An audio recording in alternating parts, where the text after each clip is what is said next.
Call to order New Windsor Town Council's council meeting for the month of March 3rd, 2026. Please join me with the Pledge of Allegiance. I pledge allegiance to the flag of the United States of America and to the republic for which it stands, one nation, under God, indivisible, with liberty and justice for all. All right, folks, welcome to the New Windsor Town Council meeting for March 3rd. I'll read the announcements of policies. This meeting is open to the public. Public comment will be taken at the end of the meeting. Anyone wanting to speak is requested to sign in and shall be a resident of New Windsor. When you speak, state your name and address. Please be advised that your time limit shall be limited to 3 minutes. All right. First item on the agenda is to approve the minutes from February 4th, 2026. You all should have received those minutes. All right. Do I hear a motion to accept the minutes as submitted? I'll make the motion to accept the minutes as written. Okay, we have a motion to accept the minutes as written. Do we have a second? I'll second that. Okay, we have a motion and a second to accept the minutes as written. All in favor, state so by saying aye. Aye. Any opposed? All right. Motion carries 5-0. The first report. Oh, 4-0. That's right. I forgot Kim wasn't here tonight. 4-0. Okay. I'll start with the mayor's meeting. We'll try to make this a little more smoothly to start. All right. Events and meetings attended for the month. On February 6th, attended the campaign fundraiser for Commissioner Joe Vigliotti. This event was held at Venue Bouchon to raise support for 1st District Commissioner Joe Vigliotti. It was also a great networking opportunity with the county elected officials and also candidates for office. On the 14th, I attended the New Windsor Lions Club Literacy Program for Children. This event was held to promote community literacy. It was very well attended by children and parents from the community and featured guest readers, snacks, and giveaways. On February 18th, I held a meeting with a local organization to discuss the donation of a commemorative plaque to be located at the War Memorial. More information to come on that. February 26th, attended the New Windsor Business Roundtable meeting, which was also well attended. Glad to see that event is off to strong running. On February 28th, I attended the Republican Central Committee breakfast. The event was held at the Winfield Community Volunteer Fire Department Banquet Hall. This meeting was attended by state and local elected officials and candidates for office. It was also a great opportunity to network with people and discuss the issues that challenge our town. For the entire month, I attended all scheduled town meetings and internal budgetary, personnel, and project planning meetings. That is the sum of my report. Any questions? Okay. We'll move on to council committee reports. Community enhancement and community relations. Councilwoman Schultz is out for the evening. Public Works. Councilman Halpern. Good evening, everyone. Public Works highlights for the past month include Public Works did do some plowing and salting to combat the snow we received in February. Public Works reported all the snow equipment functioned properly, and they have removed the plows from the trucks, hopefully not prematurely. I think we're going to be all right. The salt boxes, though, still remain on the trucks in the event salting is required. They have it under control. Public Works cleaned the trucks and equipment several times to help alleviate damage from the corrosive salt. They also performed maintenance on the equipment, including greasing the bearings on the salt spreaders. Public Works coordinated with a contractor to cut limbs around the entire Atlee Ridge community. School bus driver had informed the town that limbs were hitting the bus as it traversed the neighborhood, so they had that taken care of. Public Works removed a tree that had fallen at the Atlee Ridge tot lot. And Public Works started patching potholes. They were working in the Blue Ridge development. They will continue to patch potholes all around town as the weather permits. The Planning Commission, we did meet in February. The Planning Commission approved the Carroll County 2025 report. Town Manager Dye completed the form as he does yearly on behalf of the town and provided it to the Planning Commission for approval and submission. The Planning Commission met with Springdale Preparatory School, their attorney, and the town zoning administrator, Ed Pellsgrove, to discuss the current zoning of the property at 1000 Green Valley Road, the former New Windsor Middle School. The Planning Commission continued final review of the comprehensive plan, and our next scheduled meeting is Monday, March 23rd at 6 p.m. I participated in the monthly Town Council and Planning Commission scheduled events, and early in February participated in the Carroll County public hearing on the water resource element. That's all. All right, thank you, Councilman Hoffman. Next item on the agenda is water and sewer. Councilman Frock. All right, good evening, everybody. For myself, I attended all council events in February.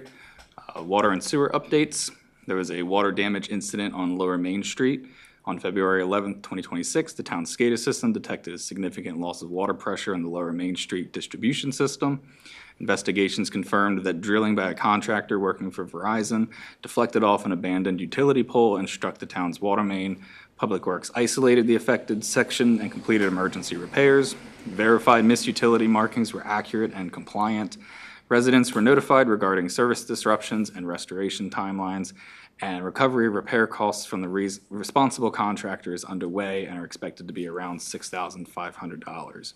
Additionally, the sewer station in Atlee Ridge experienced a pump outage. Public Works staff assisted with emergency repairs to restore functionality. Operations have returned to normal. Additional valving was installed, and ultimately the town will need to update the controls due to reliability concerns. During February, Public Works responded to several weather-related power outages affecting town operations. Staff coordinated with utility providers to restore service. Public Works worked on resolving a water leak on the private side that became significantly worse after a brief warm-up. The leak has since been repaired, but plans are for the town to install a meter pit at the property line. And the Atlee well report has been submitted to the state. We are waiting on approval and a certificate of portability. Once received, the well can be permitted and the staff can work on public advertisement and conversions to a production well, then design and connect the water system. That concludes my report. Okay, thank you for the report. Any questions? All right. Public safety and health. Councilman Howard. Good evening, everyone. I attended the town council meeting as well as the work session. Also had an opportunity to go to the Carroll County Career and Technology Center. It was my first time there and got to participate in a couple of the classes there. Public safety and health news and notes. For February 2026, Carroll County recorded 9 total overdoses. That is a 10% decrease from January and a 40% decrease compared to February of last year, which is a positive overall. However, we did see 2 overdose fatalities in February, and that is 2 more than in January, where there were none, and 1 more than February of last year, represents a 100% increase year over year. So while the total incidents are trending downward, the increase in fatalities is concerning and remains an area that requires continued attention and coordinated response. Upcoming meeting and events. March is Colorectal Cancer Awareness Month. Screening should begin at age 45. If you are uninsured or underinsured, you may be eligible for no-cross screening. Call 410-876-4966 or visit health.maryland.gov/Carroll. Our next Opioid Prevention Coalition meeting is next Wednesday, March 11th from 9 to 11. And of course, the Red Cross blood drive is next week. I hope we're all registered for that. It's going to be at the New Windsor Social Hall all day. There is a community disposal event coming up in April on the 18th where they're taking medication and sharps. Also, household hazardous waste and document shredding. For more information on that, 410-386-2510, or visit recyclecarroll.org. Some notifications for public safety and health. From the Carroll County Department of Public Works, they sent out a notice. The Carroll County Department of Public Works advises drivers to allow extra time when traveling through construction work zones. Drivers may experience traffic delays and lane closures with flagging operations. We appreciate the public's cooperation and patience with any traffic delays as construction and rehabilitation continue on county roads and bridges. And from the Maryland Department of Health, March has been proclaimed Developmental Disabilities Awareness Month in Maryland, recognizing the unlimited potential of Marylanders with intellectual and developmental disabilities to live, work, and thrive in our communities and celebrating their contributions to our communities. Join us in our commitment to promoting equality of opportunity, access, and choice for Marylanders with intellectual and developmental disabilities. And that's it for me. All right, thank you, Councilman Howard. Any questions? Okay, we'll move on to Economic Development and Technology. Councilman Wolf-Mallow. Good evening, everybody. Like everyone, I attended the regular council meetings. The Small Business Roundtable did meet for the month of February. I unfortunately got held up at work and was unable to attend, but I have some summary notes following that meeting, and it sounds like they made a good bit of progress that meeting. The next Small Business Roundtable is scheduled for Monday, March 16th at from 5:30 p.m. to 6:30 p.m. at Gribbs Gallery at 208 Main Street. If you have not attended the Small Business Roundtable and you're a small business owner in the town, it is not too late to join. It is always going to be open membership, and we would strongly encourage you to attend the next meeting for March. Some of the highlights from the February meeting is that they were able to get some of the leads assigned to the various committees that they have established, which includes communications, history, outreach, business collaborations, and events. And then they also have come up with some plans to utilize technology related to like the town website and newsletter and some changes to better improve the directory, and then also create kind of a diagram map of all the business locations in the town that can be posted around. Just a reminder that that is open to the small businesses in the town. Some upcoming events from small businesses in the town includes a gallery exhibit at Gribbs Gallery, Shaking Off the Winter Blues. That's open weekends, 1 p.m. to 4 p.m. in the month of March. Sunday morning at Savannah's is hosting a Historical Women of Carroll County 250th celebration on Saturday, March 14th at 1 p.m. And then the Tawnytown Chamber of Commerce Business Breakfast is on Friday, the 13th of March at 7:30 a.m. at Thunderhead Bowling. All right, thank you for the report, Councilman Wolf-Mallow. Any questions? Okay, we'll move on to the town manager's report. Just a brief report and just a reminder of we brought this up at the February council meeting about a water and sewer review and advisory committee. So just wanted to put that on your radar and keep that on your radar for future discussions. Director Meyer suggested we look into this creation of a water and sewer committee, and I agree this is a good idea and would be beneficial. Approximately 8 participants, mixed between council members, mayor, town staff, and maybe 2 residents, meet quarterly or whenever it's decided to discuss various water and sewer topics such as rates, capital projects, budgets, etc. So just a reminder to keep that on the agenda. That's all I have. Thank you. All right. Public Works Director Myers. Good evening.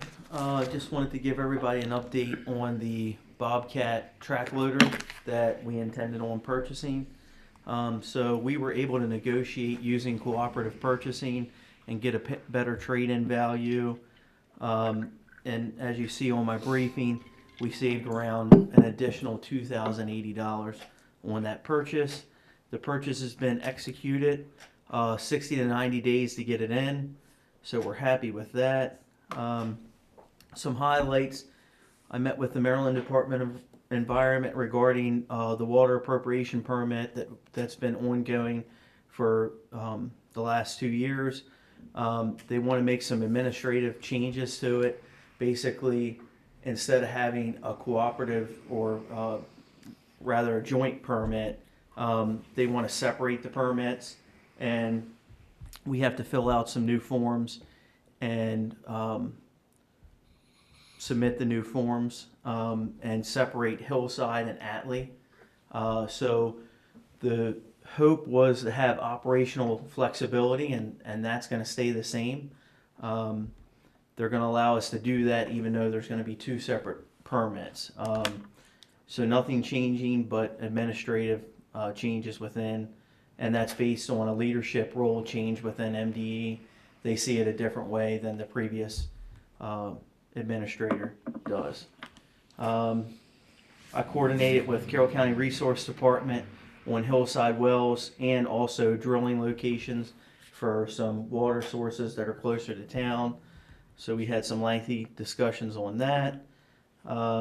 Assisted with correspondence for grants to replace water mains in Old Town with Town Manager Dive, Mayor Cornick, and Mike Reynolds. Had a phone call with Hydroterra on Atlee Well. The reports have been submitted to the town and MDE. Testing confirmed that the water quality is excellent. It's one of the best water sources that we have in regards to turbidity, so that's really good. No PFAS was detected, so that's one of the new standards of testing. So again, unlike a lot of the county, the town is without PFAS. The well can produce around 30,000 gallons per day. And that's the sustainable yield. It's sufficient to support Atlee Ridge, and typically in a municipality you want to see a little bit more than 30,000 gallons per day. But the benefit to investing in this well, Atlee Ridge is a dead-end line, and so this would independently support that community with their daily water needs should there be a break like we just had last December. So that's a really good water source to invest in. Surplus equipment sale. Public Works is evaluating surplus equipment for potential sale due to new purchases and reduced operational needs. Items under consideration, like mentioned before, is the scraper blade for the Kubota tractor and the 3-point brush hog mower. And then something else that hasn't been discussed recently is a wood chipper that we have. And then the John Deere X758, which we have a briefing later on about. So one of the things that I wanted to do is recommend to the council to sell the pull behind brush chipper. We purchased it in 1991, and we haven't used it since 2018. So the guys and I pulled that unit in the basement and worked on that and got it running. But it's been several years since it's actually been operated. The proposed sale price would be between $1,000 and $2,200. So we're seeking guidance from the council on how we would advertise that and get that piece of equipment sold. So I don't know if anybody has any thoughts or suggestions on what we could do to maximize what we could get for that piece of equipment. Have you sold other pieces of equipment like that in the past? We have, I had Anne Marie look into, so the town has a Facebook page, and in the past I've used my personal Facebook page to sell things. In order to keep separation from that, we would like to use the business page to sell, and we haven't found an option to utilize the official town business page to use Marketplace yet. Craigslist is nearly dead. Not many people use it, and we're trying to maximize how much money we get for equipment to offset purchases. So putting it on Municipid or putting it on a flyer and advertising isn't as helpful in attracting many buyers. And the paper, unfortunately, doesn't attract many people anymore either. So Facebook seems to be the most reasonable, cost-effective option to market something, so. Well, the question I have is there a market for a 1991 wood chipper? There's a market for everything, so there's a guy with a farm right now looking for a piece of equipment just like that, Okay. that he's only gonna use every now and then, and I'm just saying, hypothetically, there's always somebody looking for something like this. What was that, 35 years? Yeah. A wood chipper might be older than a couple of our council members. And that's why we put the range that we did on it.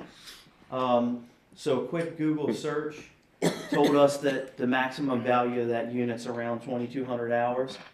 I'd like to think that it's in very good shape for the year, but it's also gonna need tires and rims and maybe some carburetor work. So right now, it's amazing. We drained the gas out of it, it started right up. Tires inflated, but they're dry cracked. But I could see us getting 1,500. I wouldn't let it go for anything less than $1,500.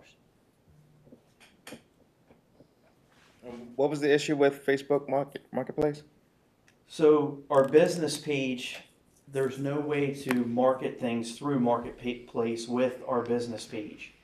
So, and I'm not sure if we could start another Facebook page that's like a Town of New Windsor something or another page to utilize the Marketplace platform, or whether that's against the general rules.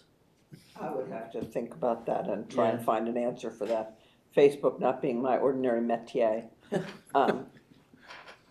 Though I do have a question for you. I just wonder, does MML have anything like a I for think they sale do. board? I think they do. Yeah.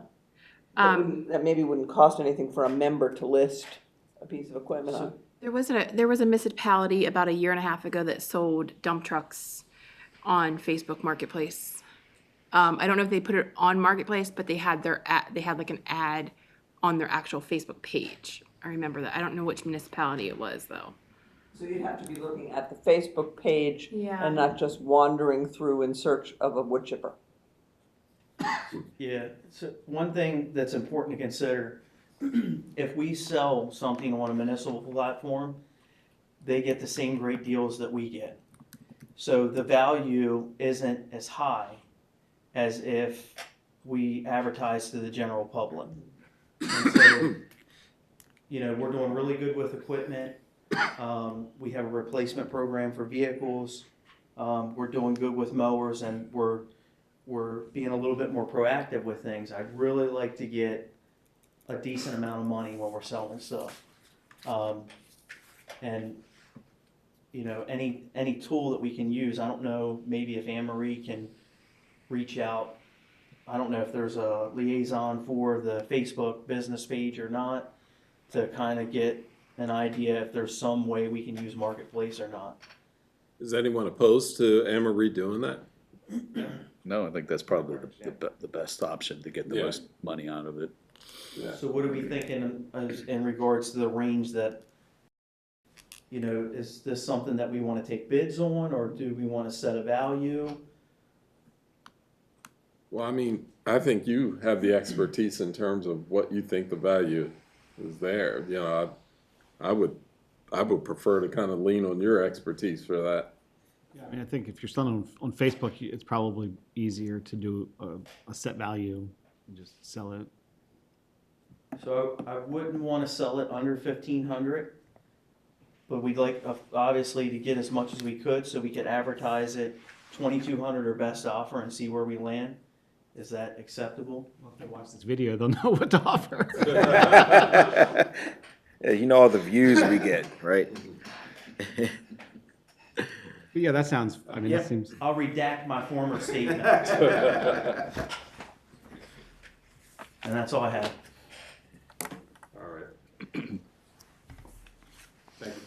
right. Director Myers, thank you for that. We'll move on. Community Deputy, I don't have a report from him for the evening. Didn't get the message about the meeting either, Okay. meeting change either. All right. West Carroll, I don't have a report from them yet or tonight, and nor do I have one for the fire chief. We will move on to the treasurer's report. All right, so we had a CD come to terms just a couple of days ago with farmers and merchants. So our original investment was $230,000. It was a 3.9% CD for 5 months.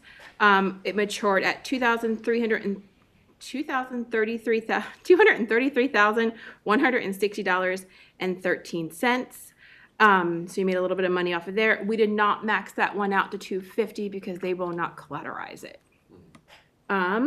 So I have a couple CD rates for you. This is all general fund monies. So farmers and merchants has another 5 months at 3.5, 9 months at 3.4, and 13 months at 3.25. ACMB still has that 13 months at 3.75 with $5,000 new, must be new funds, and they will collateralize with us, so we can go over the rate.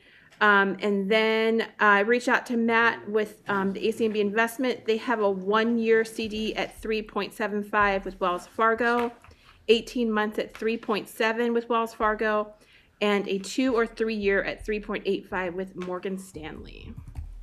So it's up to the council on how they would like to reinvest that.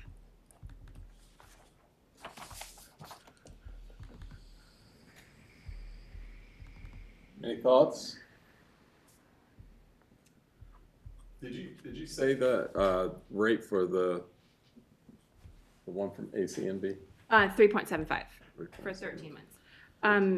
It really just depends on where you see if monies will be needed sooner rather than later. Pulling up the investment breakdown. I didn't have that yet. Or if you want to extend it and invest for a longer term. Right. Do we have any loans on that side? Not on the general fund side, no. It's all on enterprise. Suggestions? I say put it back with FMB. I seem to prefer shorter CDs, but the percentage is a little lower than the longer term ones. But if we think that we might need some flexibility coming up, then short term. If not, then they can ride with the highest percent. I don't see it needing flexibility budget-wise for general fund. It's pretty much set, yeah.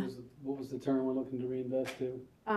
Well, it matured at $233,160. So is there a penalty? What is the penalty if we pulled it, if we did that 13-month one for 3.75 at ACMB? What's the penalty if we needed to pull it? I would have to double check. Just so you all are aware, for general fund, you also do have coming up in October, one will mature, and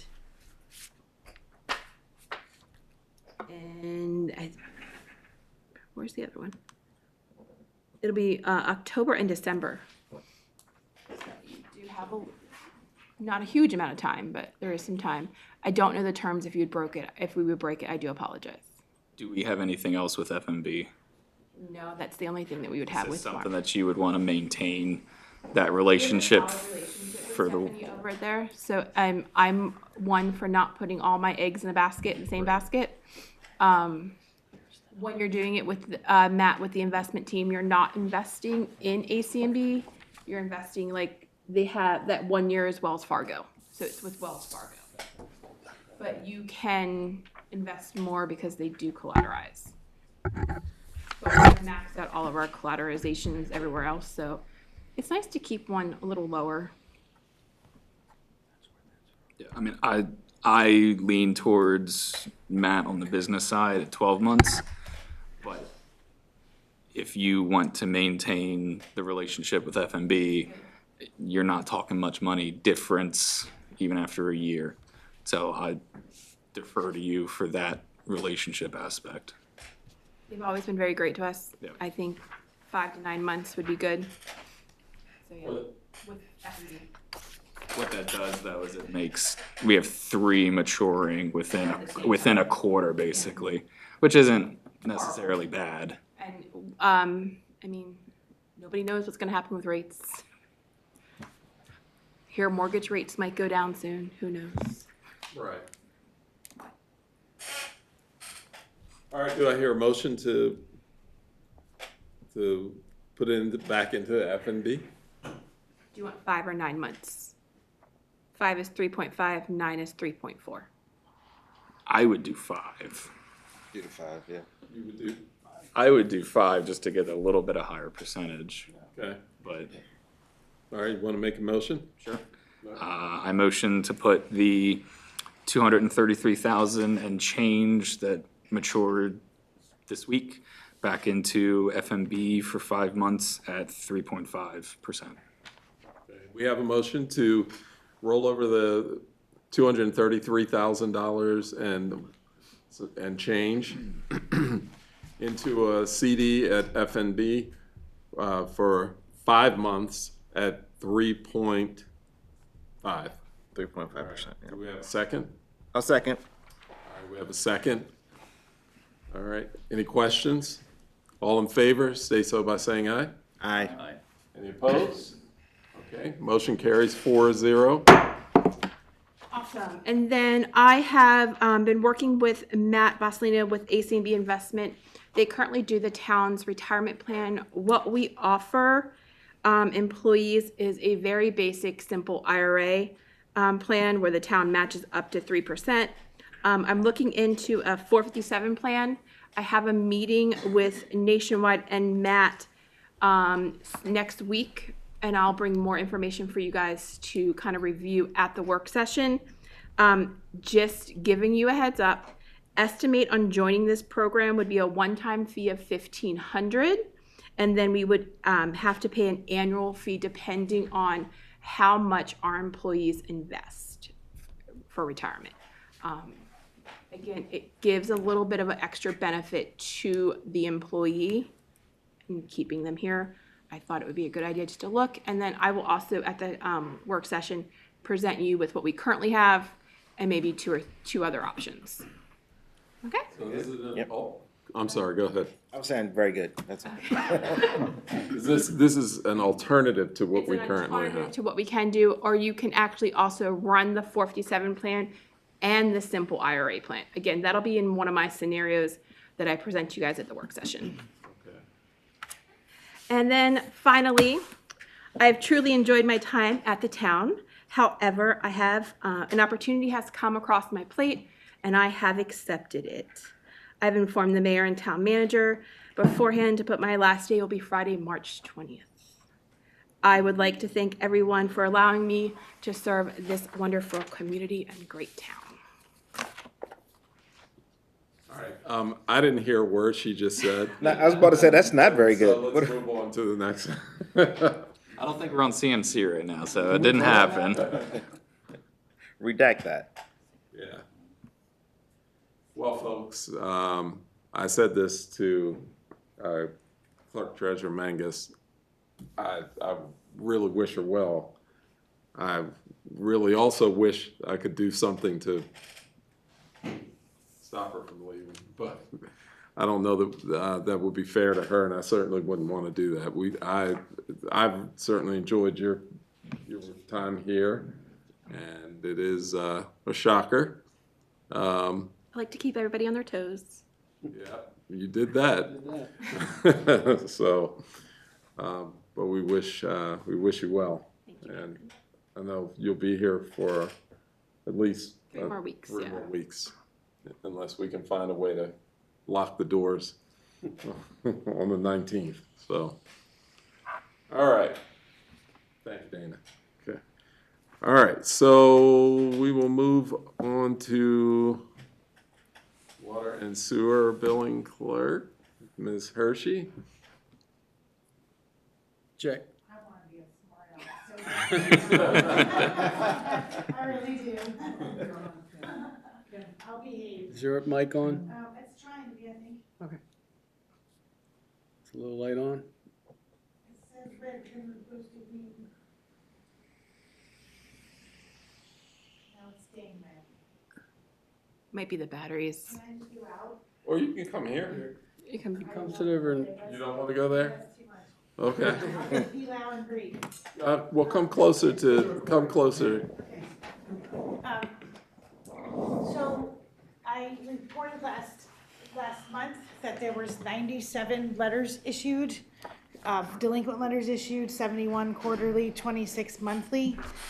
This month, as of today, there are 21 quarterly payers delinquent and 3 monthly payers delinquent.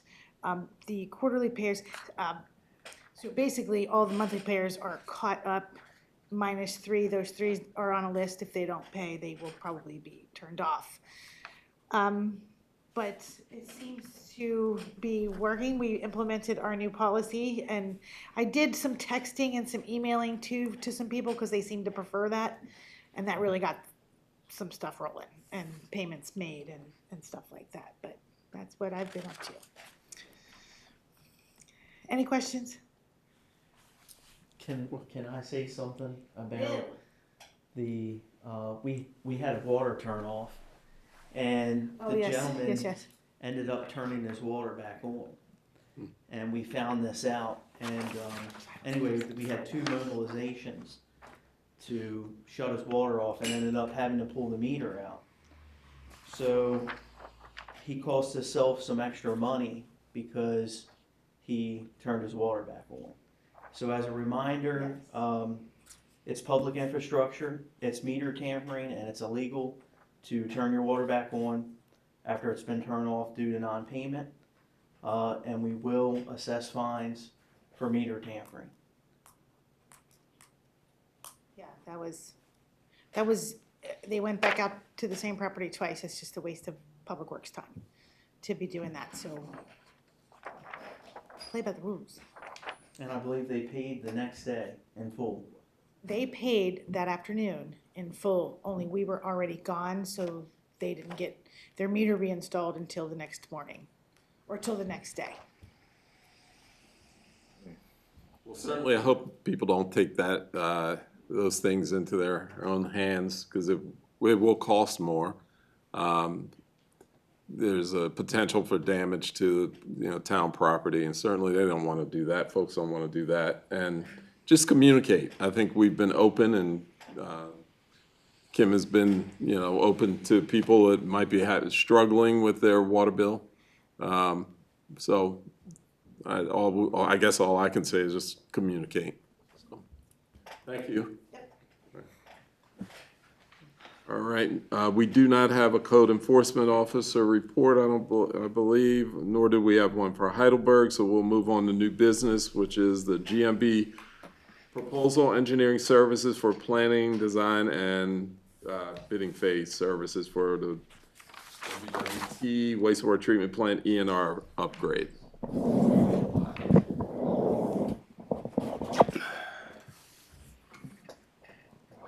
yes, so GMB's proposal was sent to us about a week and a half ago.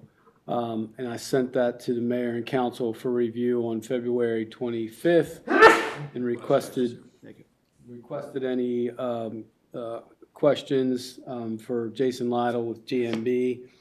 Received questions from Councilman Wolf Mallow and provided a response to those questions today. GMB is still working on 1 or 2 of the questions in terms of the other projects that they've done similar upgrades to, and staying on budget and task, I believe, was the answers. And then also received a question from Councilman Howard, which was answered today as well.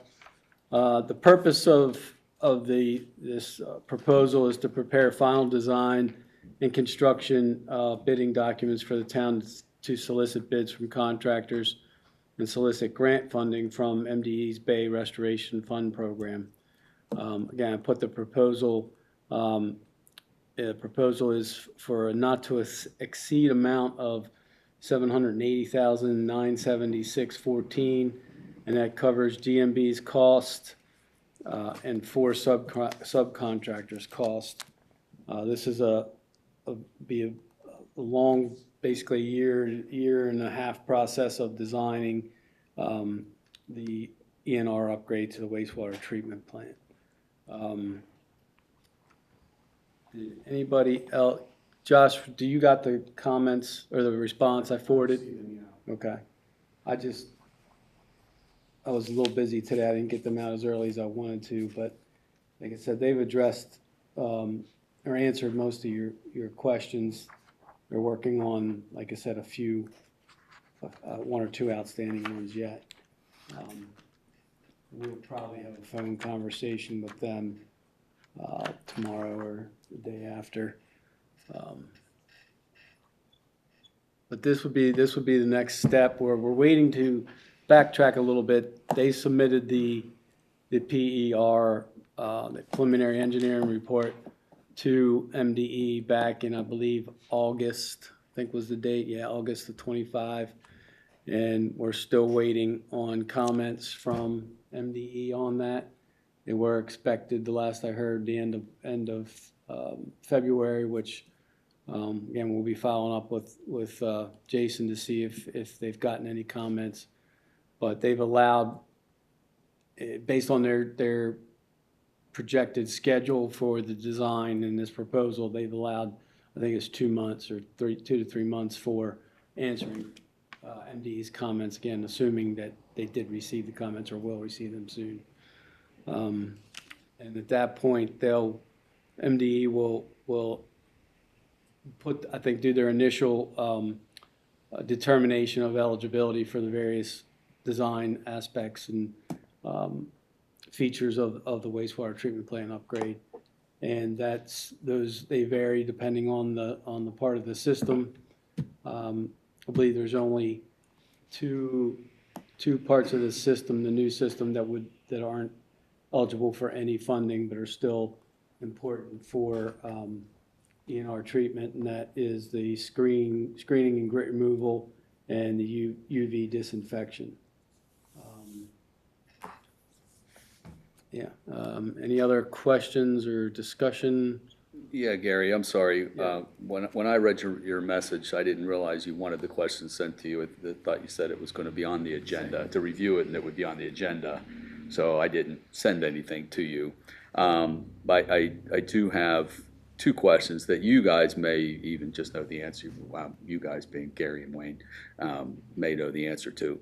In the proposal, in 2 places, it mentions a new SCADA system.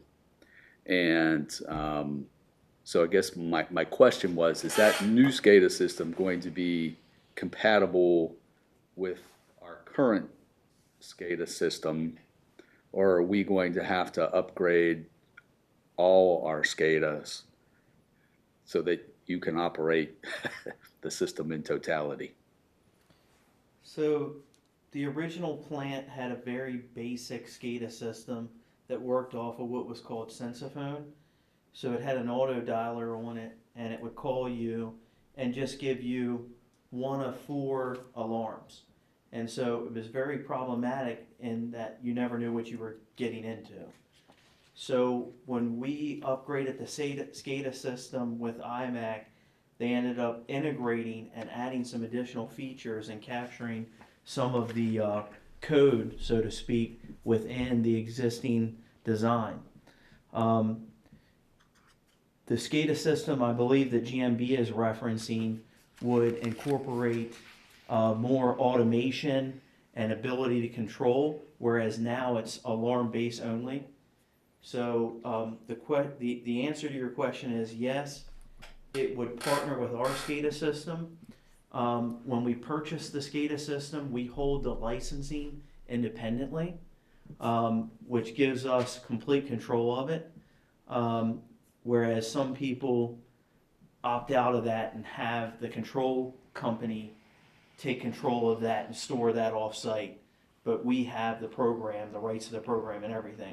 So ideally we would want to use our control company, but we could always use an outside company and pair them together. Okay, all right. And the other question that I still have, that I'd be but I think would be relevant is, throughout the proposal, well, in the proposal, it talks about the backup generator that currently is in the plant is going to remain. So my question is that backup generator as old as the plant is down there? Is it sufficient size to operate the new ENR plant? Or should we be budgeting to replace that?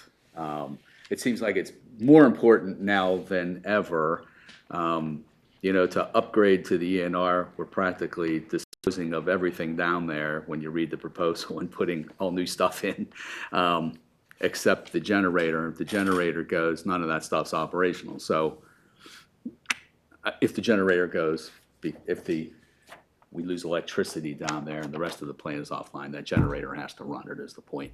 And can it do it? So the generator that's down there is original to the plant when we went into operation in around 2011, 2012.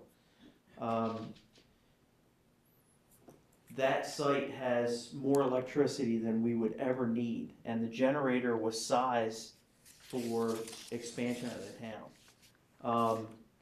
It's very adequate. We've experienced very little issues with it. To replace that generator, we're probably looking at about $400,000.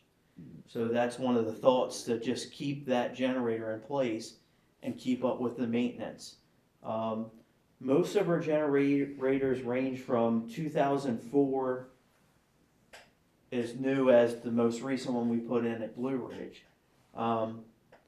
With a good maintenance and record keeping and stuff, we experience very little issues with our generators. I would expect it would be an asset that would last us another 15 or 20 years without replacement. Okay, well, that's good. That's good news. Just to clarify, that was generator that is there was new when we did the BNR upgrade in 2011. Correct. So for instance, we have, for comparison, we have the diesel generator at Atlee Ridge. It's, how old is that? 93. We have no intention of changing that one either. Yeah, it has a legendary Cummins motor, and it's a great generator. So yeah, we're comfortable, in other words. Okay. So I have a question about that. You said another 15 years on, 10 to 15 years on the one that's 2011. All right, so what is that? 15 of it, so 30 years total. Is there a market for, let's say we had to replace it, is there a market for those? We had to upgrade. Unfortunately, it's specific and designed for the current situation that we have down at the plant. There's different modifications they can make, but with the age of the generator at that point, and I should probably clarify this, I'm saying 15 to 20 years from now.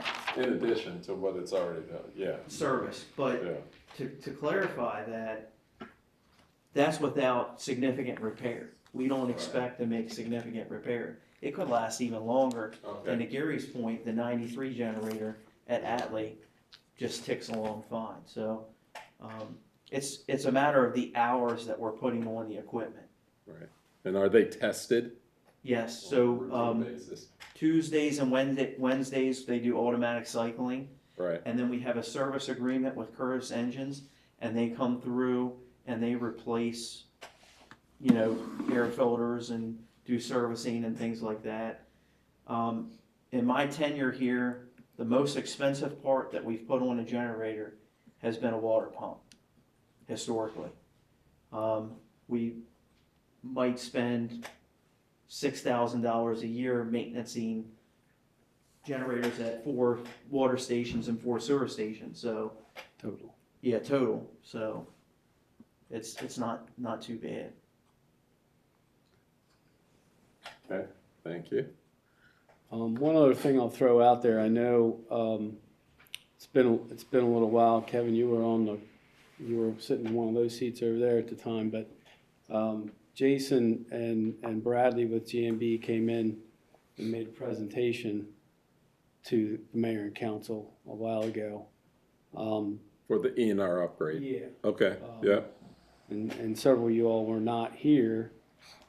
If that's something you think might be good at this point in the process, I can certainly check with Jason to see if he's willing to come out and kind of give us an update as to where we are and what these next steps mean. And I mean, it's a lot of money. There's no doubt about it. But he's more that's what they do, is they do these, one of their bread and butter is doing these E&R upgrades, and they've done several of them. And they're very in tune with MDE's requirements and then eligibility determinations and all that. Maybe just throwing it out there might be good for a refresher at this point. I don't think it would hurt, and like you said, I was on the council, and Connor, I'm not sure if you were. I don't think so. Yeah. It was way before that. Yeah. So, I mean, 3 of us were here and 3 weren't, so I think it would be worthwhile having them come back and do a refresher, or basically just an introduction of what the plan is. Yeah, at this point of where we are in the process, we're getting to a point where decisions are gonna have to be made to move forward or not. And again, I think one of Josh's questions was what's driving this upgrade? Is it a requirement? And my answer was no, and Jason's was the same thing. It's not a requirement. It's to take advantage of the state funding that is out there for the smaller wastewater treatment plants.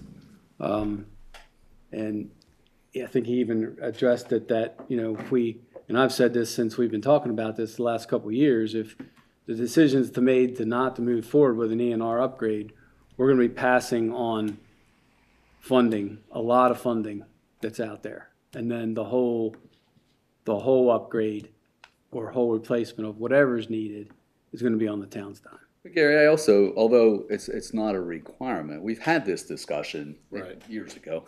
We've had this discussion, although it's not a requirement right now. The requirements that MDE levies keep getting more stringent, and eventually it could be and maybe the requirement. And when we get hit with it in 5 years or 10 years from now, and the whole nickel is now on the town, where are we going to come up with $13 or $18 million to do that? And that's a discussion we did have years ago. It is. That's why we started to pursue this, because it seemed like a prudent thing to get ahead of this, as opposed for waiting for them to mandate it on us, and then we're behind the 8 ball. We're stuck with the whole, like you said, the whole nickel, big nickel. I'd like to elaborate on this. So from 2015 to 2021, we made 3 attempts to structurally line the SBR tanks. So there's essentially 2 SBR tanks and 1 sludge tank. So we have a total of 3 tanks. In 2021, we were successful, but just like a vehicle that has rust, the rust appears in bubbles at first, and it rusts from the inside out. So this structural lining that we did to the tanks nearly 3 times is basically, it adheres to the inside of the panels, and the tanks are made of glass-lined panels. And so each time that we did this, we had to replace numerous panels in different areas. So I could comfortably tell you, sitting here, that these tanks are on borrowed time. And we could essentially contact the manufacturer of the tanks and say, okay, we choose to do nothing with the ENR upgrade, let's replace the tanks. And I would say pretty confidently that the cost of those 3 tanks would be equal to our portion of the ENR upgrade should we get the funding opportunity. And so basically, it would be a wash. It's either invest in the tanks now at X number of dollars, or pay the money, and upgrade and be compliant for the future, and spend the same amount of money and get more bang for our buck. That's really why we're at these later stages of where we're at now. And if the council would like me to do this, I'm more than happy to get prices for all 3 of the tanks to replace them, because it's a certainty if we choose not to do this. It's a guaranteed fact that those tanks will need replaced. Are the new tanks gonna be the same as what's there, or is it updated materials and? Ideally, sewer is very acidic. And so what you have is you have big blower systems and mixers. And the blowers are doing this to the water in there, right? And so it's oscillating. And then the mixers are churning the water. And so it's eroding and sanding the glass lining of the panels. It's very industry standard, the tanks that we have. But because our water use and our discharge isn't as significant as larger municipalities, we've gotten away with longevity with the tanks, all things considered. To answer your question, concrete tanks are more ideal. I believe that's what we were kind of going towards here. Yeah. They'll last for 50 or 60 years without issues. And it offers like an insulation. So when you think of a modern plant, concrete offers thermal protection, which keeps the bugs happy, which balances the, they call it liquor, but we know what it is. And then Nice term. it gets discharged and everything's a lot better and the process is better. What we have now are thin-walled glass tanks that don't offer thermal protection. The bugs are dying. We got to feed lime to adjust the pH and all these little magical tricks we have that MDE is going to say, hey, in 5 years, you can't do that. So we should consider all of this in making this decision. And I know it's a big step, but it's an important step, because I think the cost we're going to find is the same. The other thing to add to that is the request that, with the PER that you all agreed to moving forward with more recently was requesting expansion up to 165,000 gallons per day. Now that determination is what we're waiting to hear. One of the things we're waiting to hear from MDE on is whether they will consider that reasonable growth or not. So if we pass the buck on the funding, we're staying at our 115, and we're not far from being at capacity. And they don't let you go to 115. It's 80%, and then you have to start planning for upgrades and expansion and deficiencies and everything anyway. Not even taking into consideration the ENR treatment levels that you'd be going to. And the ENR is driven all by the Chesapeake Bay Initiative. It's across the state of Maryland. It's even in sections of Pennsylvania that and I think another state or two that drains to the Chesapeake Bay. It's a massive drainage area, and the push is to clean it up, and the big drive is to limit the phosphorus and nitrogen discharges, and that's what ENR treatment levels do. It lowers those levels to where it's much more acceptable to wildlife in the bay and things like that. It's a lot, I know. But I can certainly check with Jason and Bradley and see if they can come to either the March work session or the April council meeting. I think we should be able to get one or both of them here. And do we have not a deadline, but do we have a timeline on when we have to make a decision? I think we talked about it. Yeah, I mean, it's not tonight, obviously, but Right. I mean, I did in conversations, emails back and forth with Jason.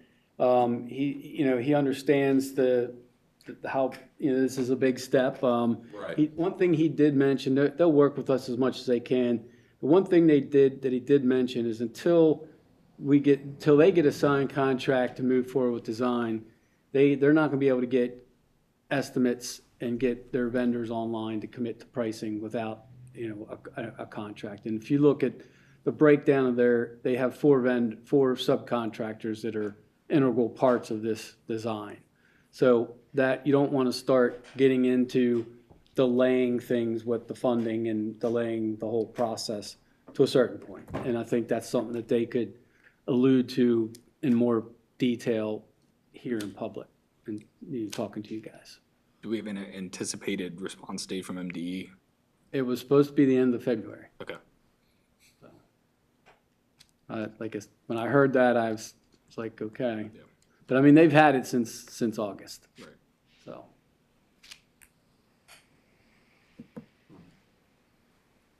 I got a question.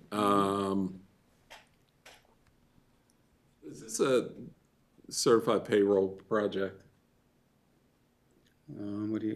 It's Davis Bacon and all that stuff? Yes. Wait, is a good question. I don't. The only thing I'm looking at their hourly rates, and I'm certain that they took that into account. That would only be on the construction. Yeah. Yes, Okay. that would Yeah, not be that's on true. design. Would only, if it comes into play, it's only gonna come into play on the construction, and it very well might. Yeah, Because not the- MDE has strings attached to their funding, and Davis Bacon, I'm sure, is gonna be, but that's on This contractors. is and- all on project management and project supervision and bidding. design, Now, yeah. that's a good point you bring up, Kevin. This is for construction design and bidding services. There's two other issues, or not issues, two other components we have to think about here for this project to be moving forward, and that is construction management and construction inspection. Right. Yeah, that was my question, because it is not in here. Yeah. So, and I think they said there, in a statement of there, I mean, it's 45 pages, I read 43 of them, but, It's page 11. I think somewhere in there they say that that's not included, but they can work with, we can get a proposal from them to do it, or we can get it separate. Is there a reason why it wasn't included? That I don't know. I don't know. So that 14 million might be a little more than that. Well, I don't have, did they give the breakdown? Let me see. No, the 14 million is for the. For the upgrade construction. itself, But for Right, GMB's price, it's. Yes, yeah, you're right, you're right. But I think, and I don't have the latest cost estimate that they provided back when they submitted the PER. I mean, I have it, but not in front of me.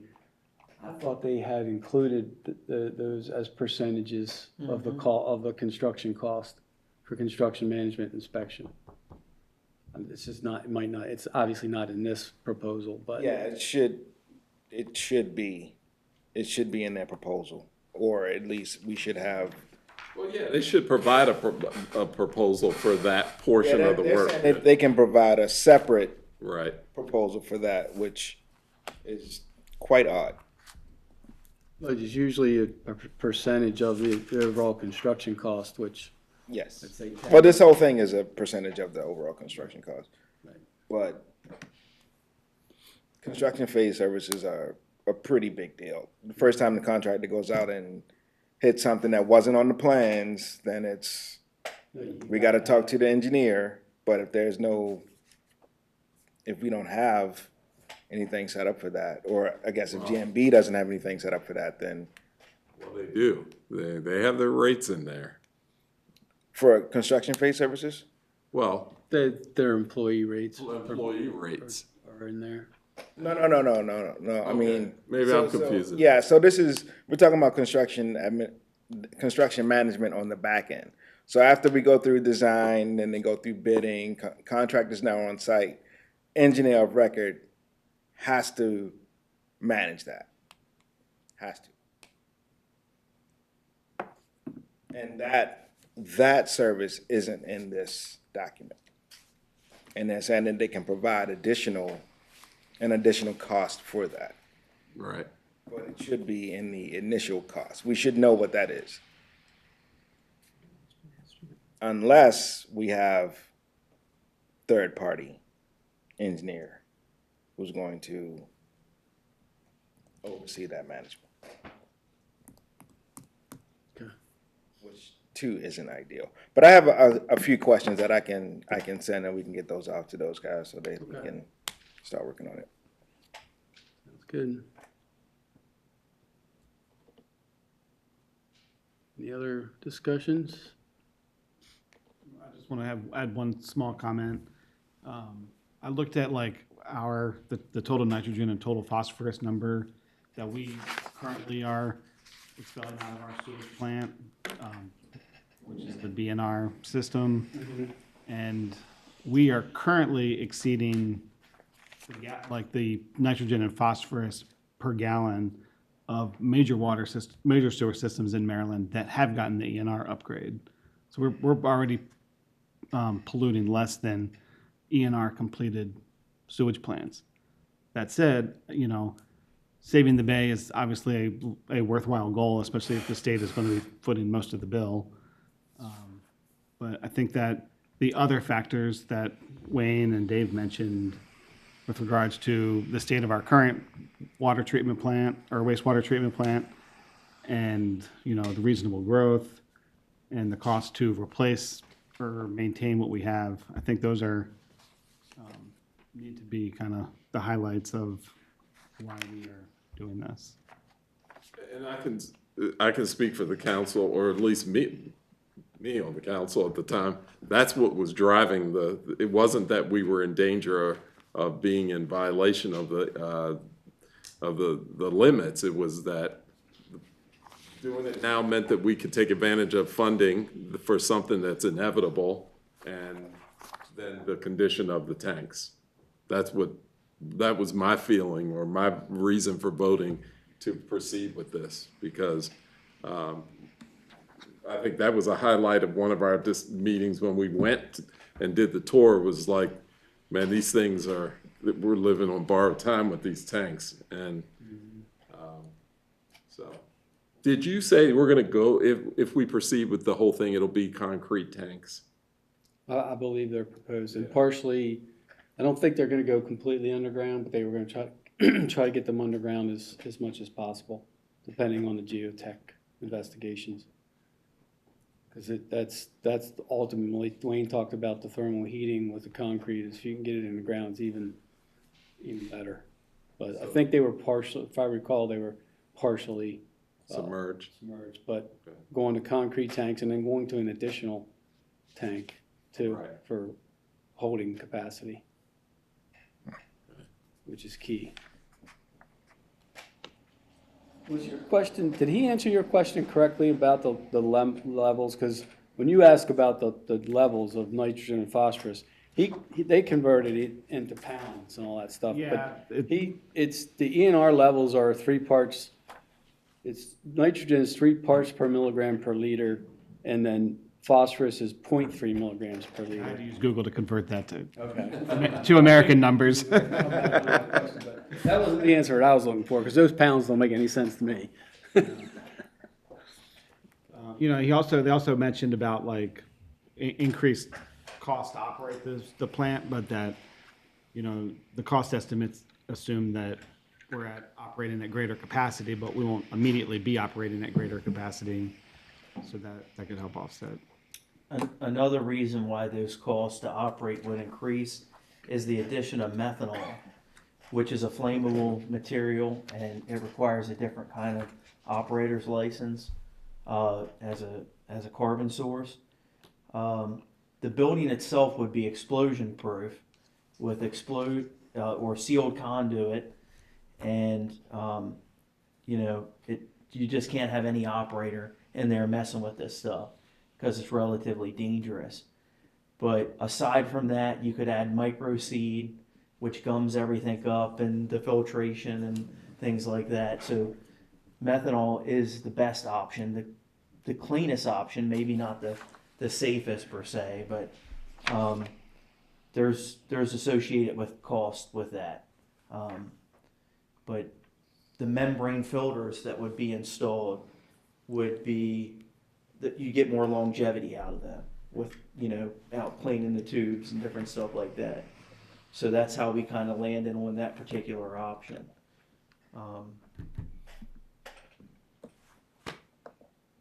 It's the cost of doing business, basically, having the certs for handling that kind of stuff.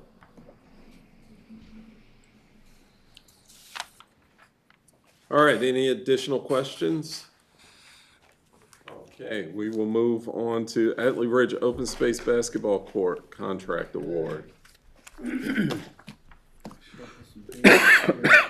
So bids were due, this is for the Atlee Ridge Open Space Basketball Court. It's a proposed half court in the Atlee Ridge Open Space, just adjacent to the Atlee Ridge Pump Station. So our bids were due February 18th at 3 p.m. We required contractors to do site visits before they put in bids. We only actually we had a couple scheduled. We had 3 scheduled, 2 of them canceled and never rescheduled. And then we did have one contractor who did do a site visit and submitted a bid, and that is Remsburg Family Partnership. And the bid tabs are there. It's not much to look at, but it's just because it's only one. But we had them did an add alternate of surface treatment on the court. So instead of having it as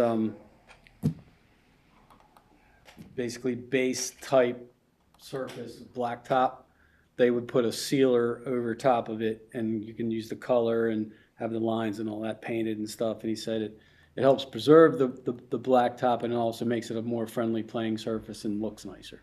So that's what that add alternate is. So their total bid, including that, is $36,830.96. We did get awarded, the POS grant was awarded for $70,200, and the reason for that was when we put it in, we anticipated there being retaining walls because of the slope and location of existing trees or tree. So when we had our Ichabods out there cleaning up the open space with some down trees, while they were there, we had them remove the one tree closest to the pump station, which then allowed the footprint of the court to be moved to the flat area and therefore not require retaining wall and grading and stuff like that. So we're gonna do a full court now? That was my initial thought, actually. So, yeah, what we're gonna do is if you all approve this, moving forward with Remsburg, we're gonna call them in for a meeting and see if they can, if there's anything that we can adjust and still stay within the POS grant application. There's some flexibility, but you can't. It's the grant application had to go in with a description of what we were doing. So we might be able to stretch it to a full court. I don't know for sure. So I'll get with Mike and bring these guys in. I really like this guy when I met him out there. He's local out of, I believe, Mount Airy area. They're a paving company. I don't think they do full roads and stuff. They do a lot of parking lots and things like that, which may be something we can use them for down the road or in the future as well. But he was a responsible guy. It seems like he'd been in family business for a long time. So, Gary, are we gonna need to put a fence around that at all? Yeah, I didn't want. Does not include lights. Okay. I didn't That's see the something fence we in might on be there. able to add if that's something we want to entertain, but. Oh, there it is, right there, right in the middle. Okay. Any other questions on that? How is it says install 8-foot galvanized fence.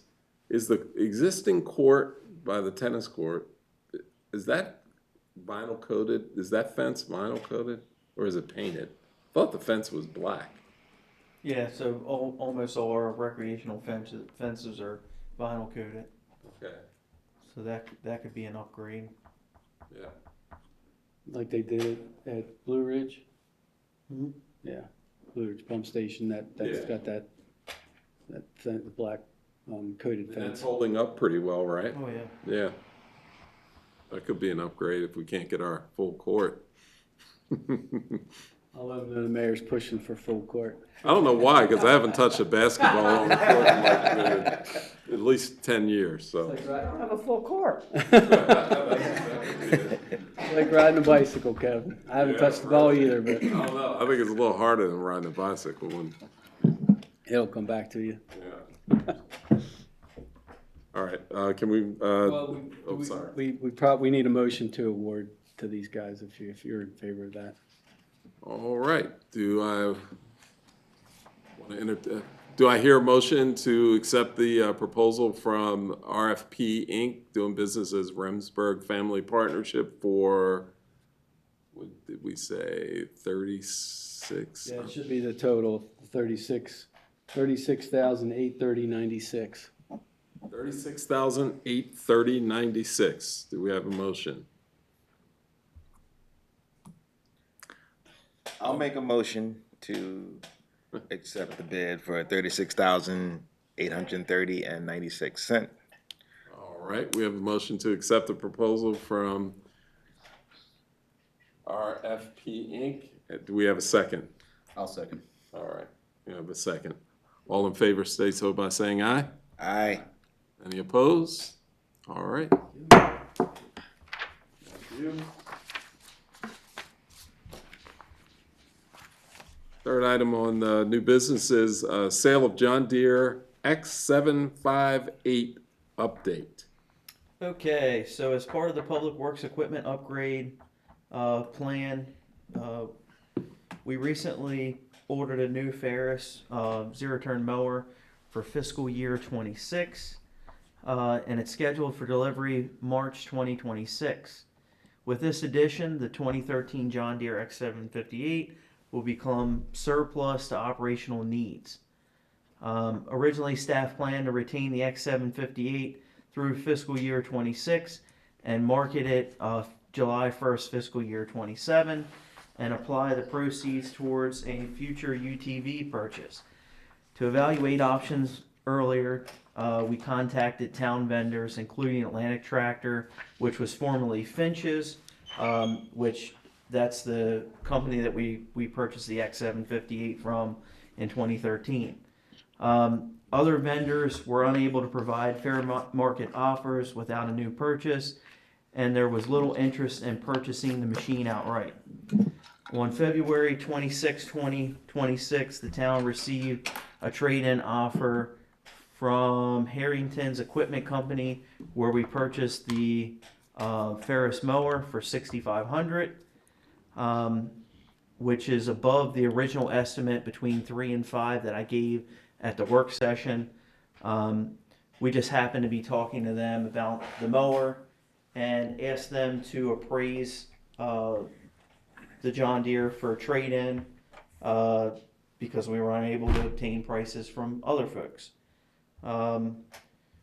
So the Ferris price was $18,425.17.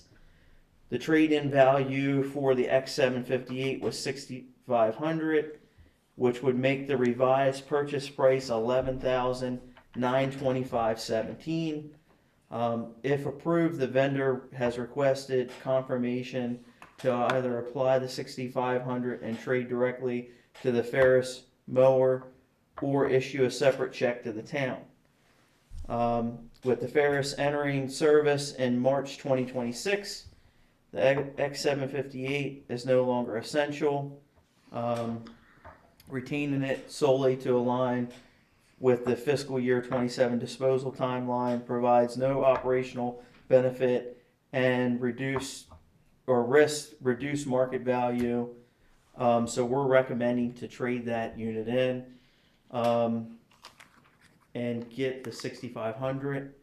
So in looking at the age of the machine and just doing a quick search on trackerhouse.com and various other websites, lower hour machines that are newer model years are running between $7,500 and $9,500, and they're significantly newer with less hours. So we feel as if the $6,500 trade-in value is very fair.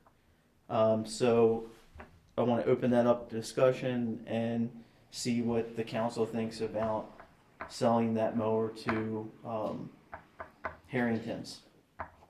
Have you priced UTVs from Harrington's? No.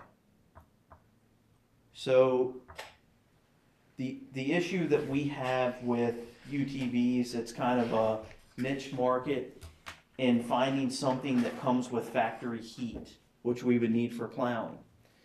So when we originally price shopped and got estimates from different manufacturers and businesses, we wanted to make sure that we could utilize cooperative purchasing. We looked at Kubota, we looked at Polaris, we looked at Bobcat, and Bobcat is basically a Polaris UTV with Bobcat badges. That's basically what it is and a markup.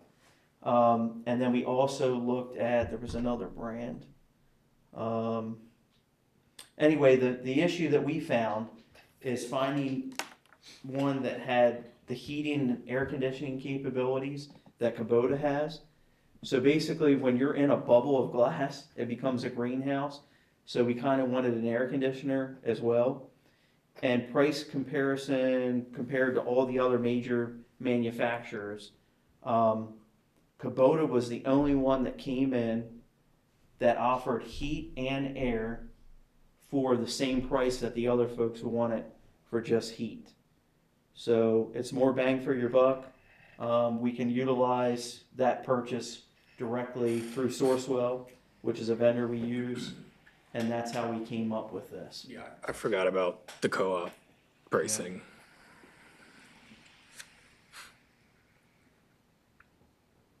Well, I'm all for trading it in and however it works for applying it towards the Ferris or getting a check cut. End of the day, I guess it's the same.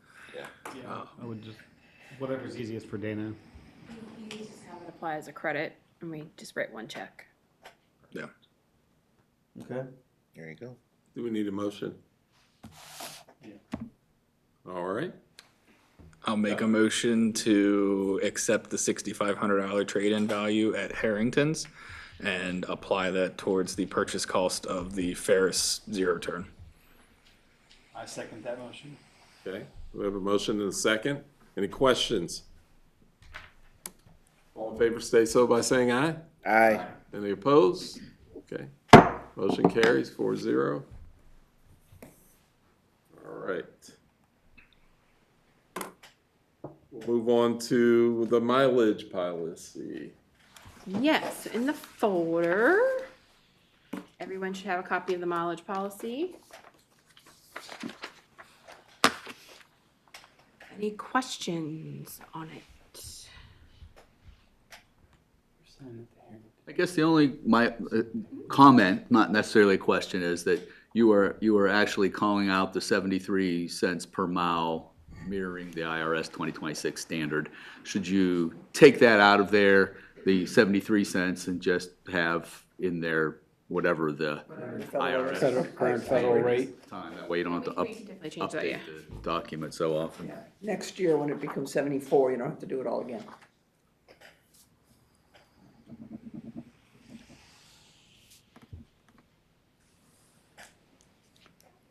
Any other comments or questions about the policy? Nope, that was my only comment. All right, I would imagine we would need a policy, a motion to accept this policy. So do I hear a motion to accept the employee mileage policy, reimbursement policy based on the revision that we just discussed? I'll make the motion. Okay, we have a motion to accept. Do I have a second? Second. All right, any opposed? Oh, I'm sorry, all in favor? Aye. All right, any opposed? Okay, motion carries 4-0. Thank you. All right, old business. We're on. In keeping with my usual practice of not billing you to listen to your budget discussions, Gary informs me that this one may be somewhat detailed. Okay. So it's okay with you, my chauffeur and I will depart. You would like permission to? I would like to be excused, Your Honor. may be excused. All right. Thank you. Hope you feel better Oh, I will eventually. sooner.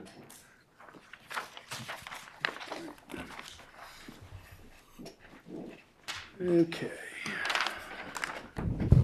Moving into the good stuff. Is the cleaning crew down, do you know? It would be a good time for them to. Did they go out, they might have went out the basement. Yeah, they went out the I back. think they went out the basement. Okay, not just the wouldn't- back. it'd be a good time for her to, yeah.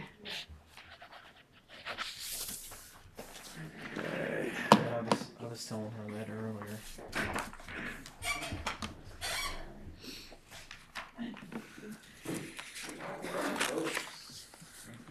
Can you have Michelle sign that really quick too? I did. She signed it. Yeah, I got it first. I thought I signed one earlier, but I guess it didn't make its rounds. All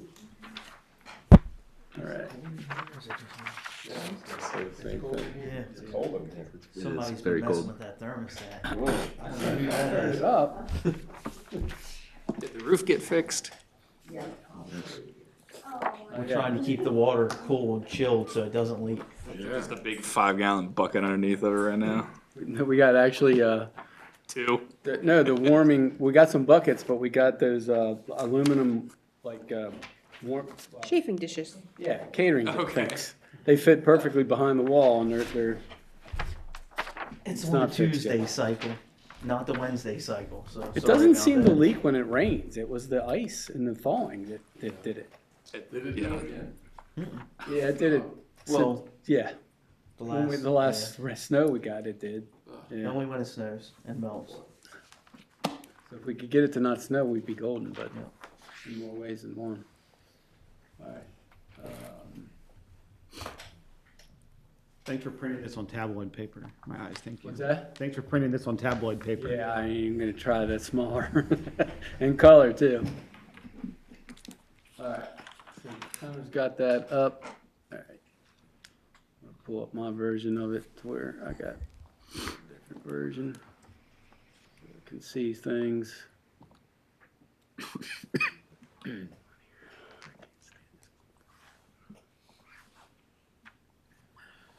For some reason, my computer's deciding not to open something now. Okay, here we go. All right. So I'll just start, run it down from the top. Start with the general fund revenues. We did receive the town county road grant on February 27th. It's for, well, it's $250 less than fiscal year '26, which is a little strange. It typically goes up a little bit. But, so that is in there. All the revenues are complete. A few line items to note. The income tax line item is up 30,000. The real property, which is your property taxes, is up 38,000. The highway user revenues, our big winner for here, it's up 187,000 from last year, estimated. So that's really good. That goes to all our paving projects, only paving, not parking lots, nothing, roads. So the transfer, I've changed the wording around on this to try to make this more understandable, user-friendly. The transfer from existing reserves from capital projects, it's not needed. And what that's for, to try to explain that, is that's used if your expenditures exceed your revenues when you have everything filled in, including all your planned projects. So on the general fund side, we're good. The only thing that's if you go to the bottom, I'm going to jump back to the expenditures, but if you go to the bottom of the general fund, it'll show you that as we stand now, with everything in, but really everything in, we have a surplus, an extra revenue or revenue overage, however you want to state it, of $122,288, and that's with everything, all line items filled in, including proposed capital projects, which I'll jump back up and go over this. So that's good news on general fund for sure. So our total revenues are up 42,910 compared to last year. And then going down with the expenditures, executive, let me see, just, I'm sorry, executives, under the executive section, legislative is really nothing to really talk about. It's all pretty much the same in there. The executive, the salaries are actually down 7,750, and that's due to percentage changes for the water sewer billing clerk project coordinator. Now is 25% general fund, 75% enterprise. Previously, that position was 50-50. So the splits in the salaries show up differently in a year now due to those percentages. And also with the elimination of the CEO position and the promotion of the town administrator and CEO position. That's why those numbers are actually down. Professional services, just a note on the cable fees excess, we just need to recheck that here. Now we're in the beginning of March. For now, it's put in as the same as fiscal year 26 at $11,000. Municipal building, IT computer support is up 6750. And then capital building projects, just wanted to note, we do have projects planned, but we've cut back on our planned projects from previous years. So that line item is actually down, $209,500. Park planning zoning category, not much change in there. Public Works is all set. There's some line items in there for projects. Capital storm drain project, we're doing again at 20,000, same as last year. And then the capital vehicles and equipment at the bottom of that category, that's the UTV split 50-50, and then when you get the water and sewers, split 50-50 again. So that's based on whatever 38,000, and we got a recent estimate for that. Didn't we just get one today at like 36 something? So we're good on our estimates there. That highway user transfers, that's just where you show it in as a revenue, and we're going to show it as an expense because we're going to do our roads. Let me see here.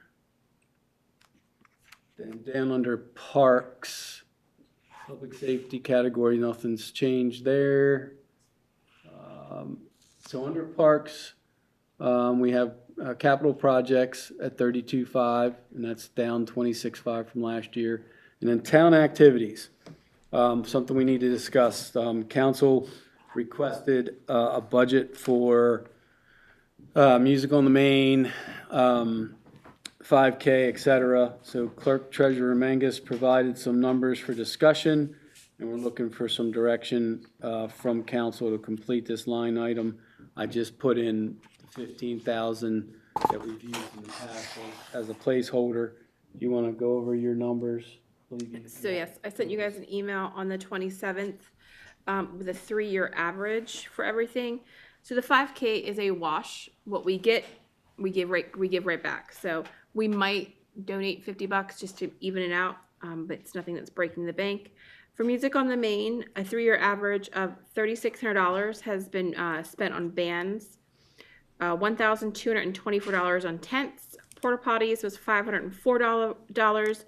Tchotchkes, the 3-year average is $280, but please note that we haven't purchased any items to give away for the past 2 years.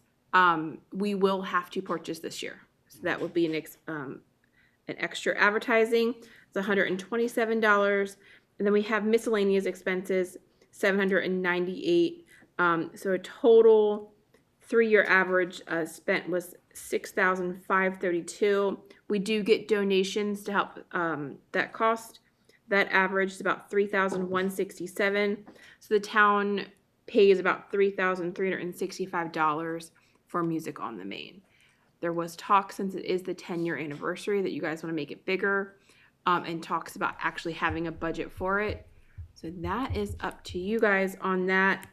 And then we have just a general town activities line. And this line includes staff bonuses for holidays, council shirts, Public Works lunch and food during a snowstorm, training lunches, the holiday party, all the little things. And that average is about $9,943. Just spend. We put in 15. And we usually take that to the max, but again, if you want to make music on the main bigger because of that 10-year anniversary, Now's the time. now is the time, exactly. Yeah. Are we thinking of anything for America 250 as a town? We were. Because that would be on this, I would assume. Yeah.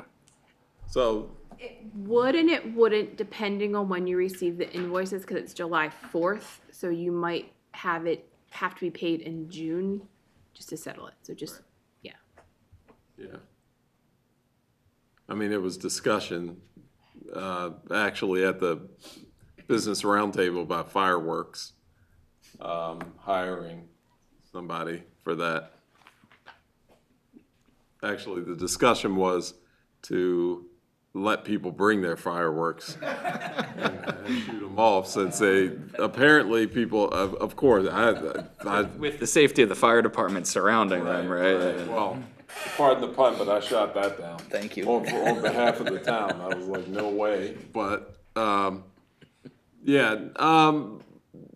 you know, I'll tell you, actually, I did, have a discussion about maybe hiring somebody to do town fireworks and doing a New Windsor, Independence Day 250 celebration, you know, burgers and hot dogs at the fair, or, carnival grounds.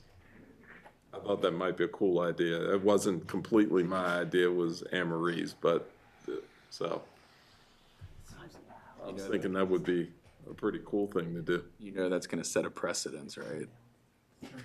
Um, Where in what way? where in 2027 there's going to be complaints that we don't have fireworks or a cookout or anything like that. Gonna get a complaint either way.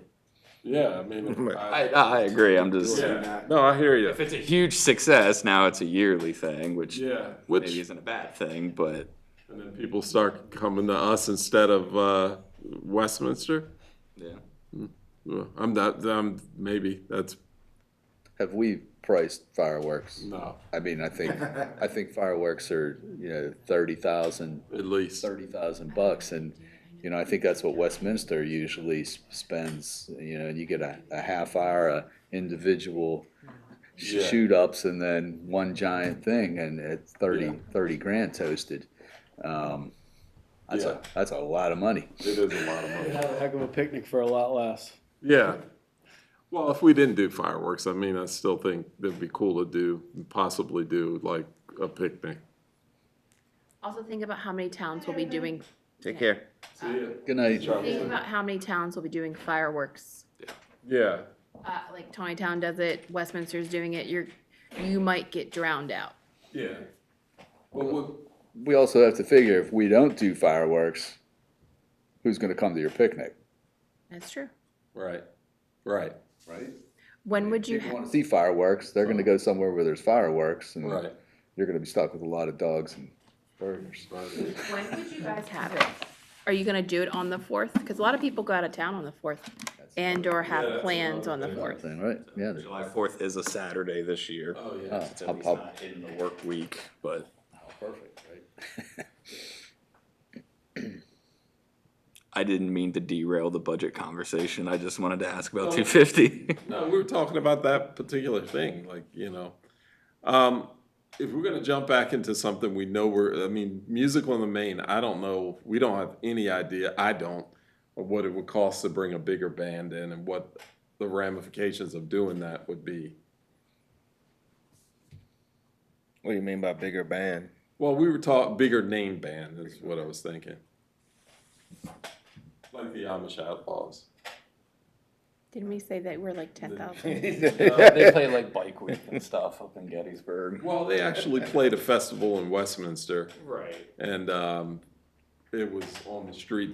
Their stage was at the library, and you had to kind of weave your way. There were they bring a lot of people. Yeah. Yeah.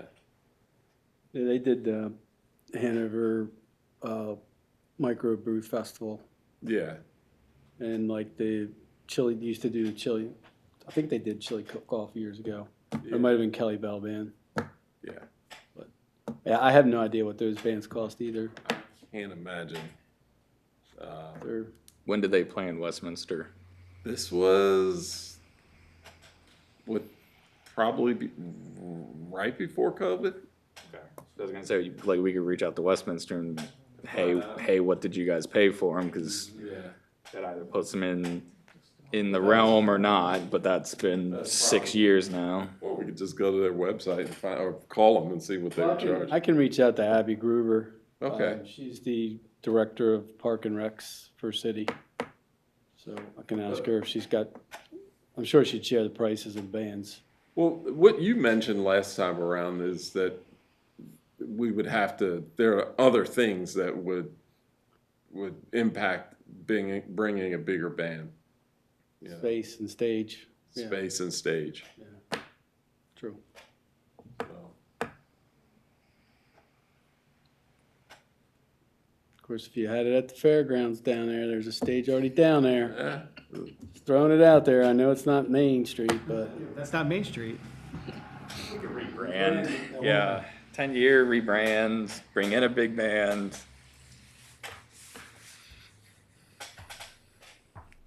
It's true, but it's not Main Street. All right. Well, for tonight, I mean, we have 15 in there. I mean, is it reasonable is it unreasonable to double it? And then work within that budget? Double what we have. Do we have a surplus at the end of general fund for this year, or is it zeroed out without a transfer? yes. There's a surplus? Yeah. It's at 122, 288. Oh, that's right, I'm sorry. That would normally go to balance and zero the budget out, which I got to do. Right. It would go into the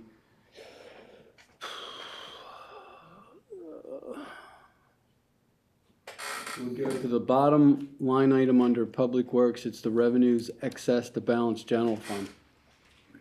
Again, the note I have is that that's when your revenues exceed your expenditures and everything's completed.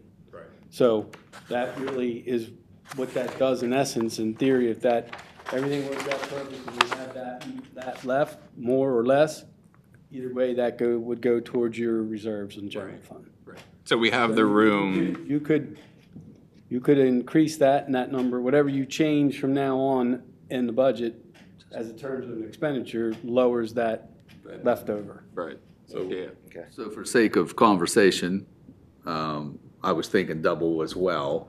And that way, if we decide to do something for 250, and we want to do something bigger for Music on the Main, we have at least a target that we could work within and keep you moving with your budget. I agree, yeah. I mean, and I think at the very least, we should change it to cover our costs for Music on the Main. Yeah. So there's no cost to us. right. You know, I mean, it's budgeted for, but it's a cost, but, that's true. It would only change if she got more sponsorship for net cost, but it would cover the cost. But, I mean, it's very likely, what do we got, 15, right? We were at 15? So, I would say, I mean, this is just, if we double it, it would be 30. I'll just go 50. I'm not gonna be here. Oh, yeah. Just biting my tongue there. That's not final yet. What's Hampstead having their budget for those activities? Just kidding. I mean, we can certainly budget for it and just never hit it. Yeah, that's what I said. I We mean, anticipate it or we have it available I'm if gonna assume needed. fireworks are gonna be expensive. yeah, that's. You're gonna have Back when Dave spoke about that. No, but I mean, as a person who has purchased them and lit them off before, Personal pyro. it is very expensive. I mean, and you can drop it like that. And I am not a safety expert, and I'm sure there are safety standards. Well, so there's an eye on the baseball field. there's a couple things I think about with the July 4th thing, right?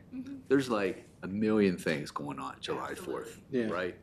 Every town's has, typically, lots of towns have, every town's gonna have something going on. People have picnics, people are on vacation. I think we ought to think about doing something close to the 4th, but not on the 4th. Right. Within the town, because I think we have a better opportunity to get more people in the community involved by doing that. And you know, I don't know if it's a community picnic down at the fairgrounds and hire another local band to play down there or something, but scrap the fireworks because that's gonna be at least 25K. And like Dana said, everybody's doing them. We're probably not even gonna be able to hire somebody to do them. And I think we could do something and have a better show if we go close to it, but not on that weekend there. Do a parade So and the make fire department's doing their parade. this year. They're doing their carnival parade, but what if you do a parade in July to celebrate America? That would be challenging. Have a float contest, create a prize for who best float, and have judges, and you know, pick somebody from the community, maybe like a business owner. We got plenty of them at the new round table. You know, get the community involved, and then have that parade lead down to the carnival grounds where you could have a picnic. He's looking at me going. Is the carnival? Shoot fireworks off. Carnival is May? Beginning of June or June, end of May. end of May, yeah, whatever it is now, Yeah, it's actually May 22nd, 3rd, and 4th, I think. I think we were always the first like week of June and then COVID pushed us up a little bit. Yeah.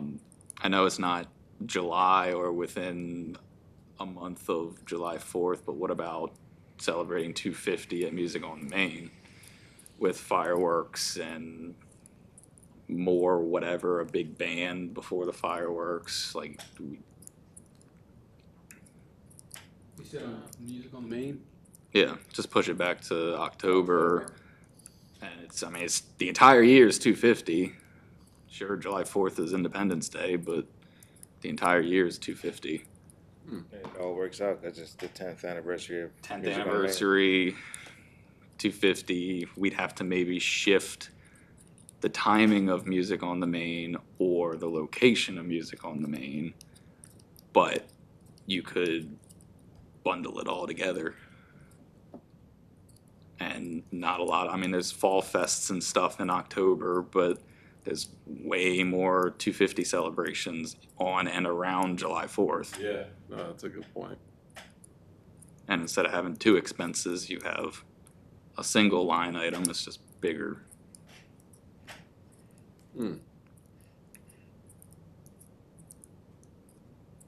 Yeah, I agree. Trying to compete on the 4th Yeah. of July. It's gonna The only way you'd be able to do it is like team up with like Union Bridge, Winfield, like many municipalities together to do something somewhere versus Tawny Town's got their thing, Mount Airy's got their thing.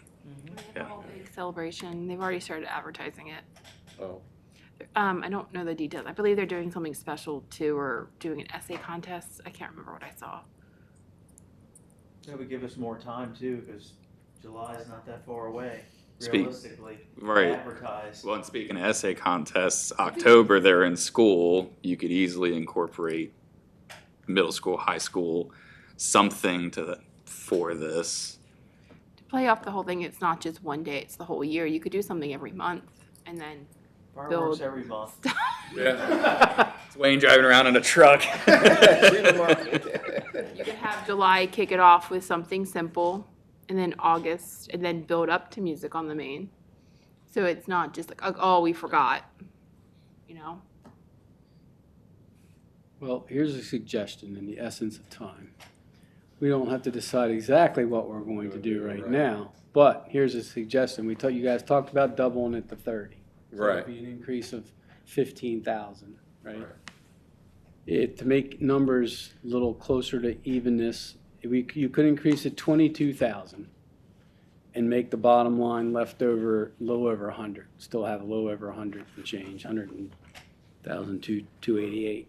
For the balancing account. Yeah, and increase it 22,000. Right. That gives you some more flexibility, and then we got time to, well, not, I mean, you don't got a lot of time to plan. I mean, you gotta plan something big Yeah, sooner right. than later, but you don't gotta decide exactly tonight what's going on. I think that would, unless you guys wanna go bigger than that, that's up to you, but, I mean, Nah, that's, That's probably good enough right there. I think so. So it'd be 37, increase it 22. 22 to, Yeah. yeah. Well, you all say it. No, yeah, 22's 37, 42's 47 if you want it to touch the 50,000 number. But if you want clean for transfers, 22 gets us there, and we can always make a transfer if it gets to that point down the road. Certainly try not to, but Well, we gotta think of some ideas at least for that. I mean, 'cause that time is, can't believe it. It's almost here, like 4 months away. Almost 4 well, months in a I day. mean, Music on the Main is 7 months away Yeah. this weekend, Yeah, so. we'll be having those meetings. I won't be here. Fireworks place is right down 15. Just a In stone's Gettysburg, throw. yeah. Might have a The card. Amish outlaws can bring them with them. Cooperative purchasing. Do you need a motion for that, or just fill it in? Yeah. Direction, that's all. Yeah. Bump it up 22. 22, everybody go with 22? Yep. I'm waiting to come to my house and light them off, okay? I would like to I'll retire. compete with Tony now. Okay. It's at my parents'. I'd like to retire. Joe. So then down under the miscellaneous, still in general fund, the healthcare is up 11,000. Payroll expense is down 4,000, but just a note, that's for tracking purposes only. It's not actually included in the bottom of that category. So yeah, we just talked about that. As it stands now, with the planned capital projects in, revenues were 122,288, would be down to 100,288. And that would go into that line item at the bottom of Public Works that I discussed earlier. Any questions on general? Any more discussion on general right now? Highway user revenue, that can carry over, right? Yeah. Like, we get it, it's ours, yeah, okay. We get it. We transferred into a checking account that does not earn interest because there are rules on that. Right. So we just, that's why it's a wash. It's not a use or lose type. Yeah, that's what I'm, We typically have some, we try to spend it all, we typically have some left over. Sometimes we go over and we get approval from you all to transfer from general to do, so, yeah. Okay, we're good to move on to enterprise? One thing, Oh, sorry, okay. Gary, our storage building, it says new line item, Myers Building, storage building rental new, and we doubled from 66 to 32. Where you at, Dave? I'm sorry. On, right above the Public Works, or under Public Works, come down before total Public Works.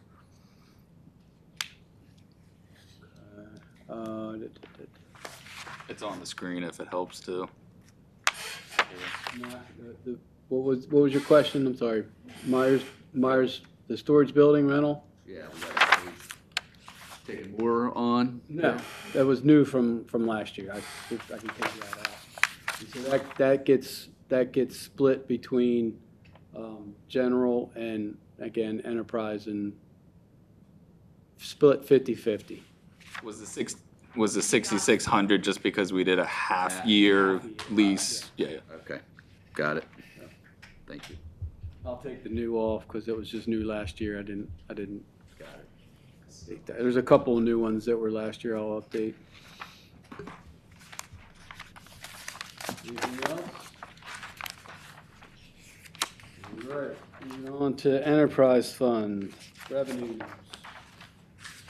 Okay, everything's complete in there, in the revenues. I'll hit a couple line items and then explain something that I messed up. The sewer usage receipts shows currently down 35,750. I'll explain this in a minute. And your water usage receipts is up 38,650, which is pretty much a wash.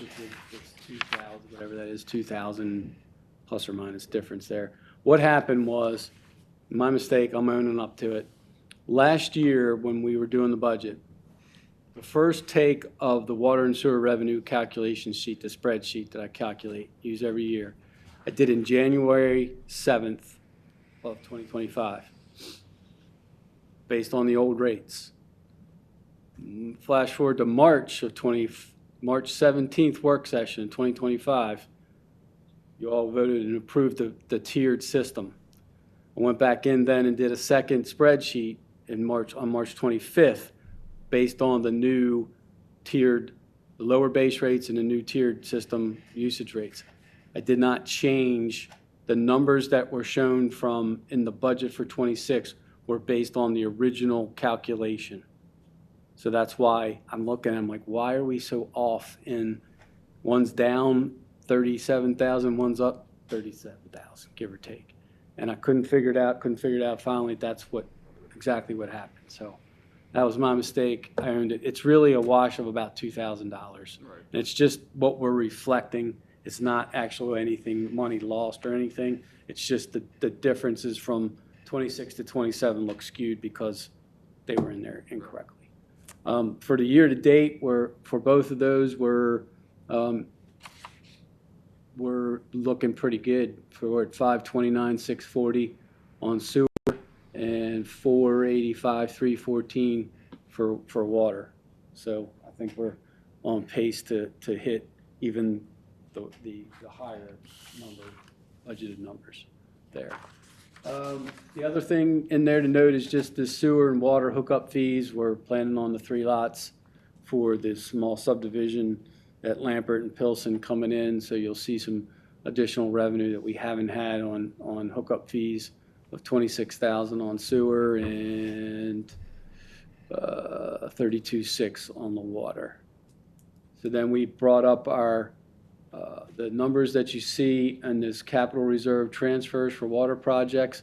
Right now, what we have in there is just what we're planning on capital projects for water and sewer.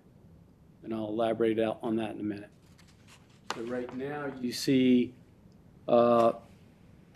we are down 206,362 from previous years. And again, that's, as you see from in 2016, in that transfer for capital projects line items, we did 286,931 each in there, okay? And that accounted for capital projects planned in 26, which were higher than this year, and then a balance to, we were in a deficit there, so again, the extra to balance things out. All right, let's get down to water. Let me change this over, make sure I got something.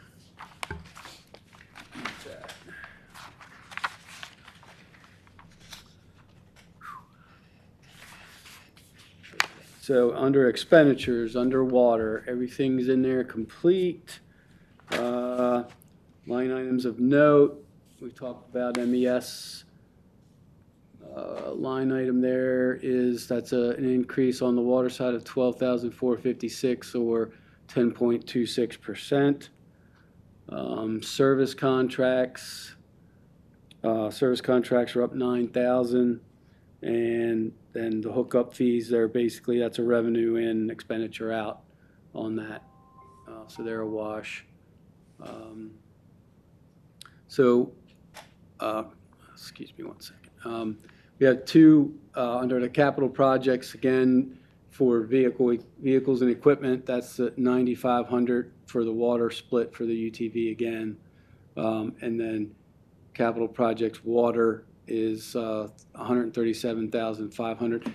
By the way, I have an updated in the folder what somebody requested last year. I think it was Dave, a list of the capital projects, just in a 2-page document here versus blended in with the budget. That's in the budget folder for tonight. And those water projects are the total of 37,500 are your meter and MXU replacements. Looking to do 30 of those. Atlee Ridge certification of potability and engineering for bringing the well online. Hillside well hydrant installation. And then again, a lead and copper rule mainline replacement, and then lead and copper rule service line replacement. So, and then the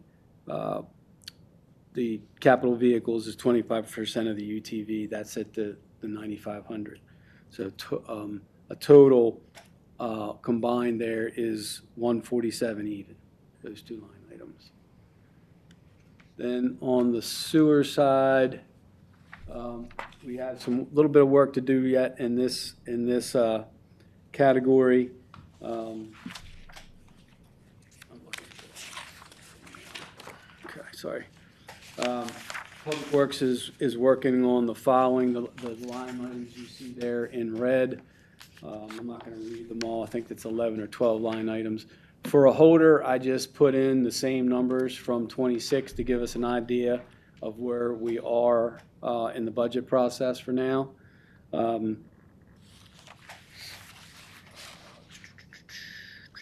So right now, with, like I said, everything in and those uncompleted line items using the FY26 numbers, our revenues are down a little over 9,000. I'm sorry, expenditures are down a little over 9,000 there.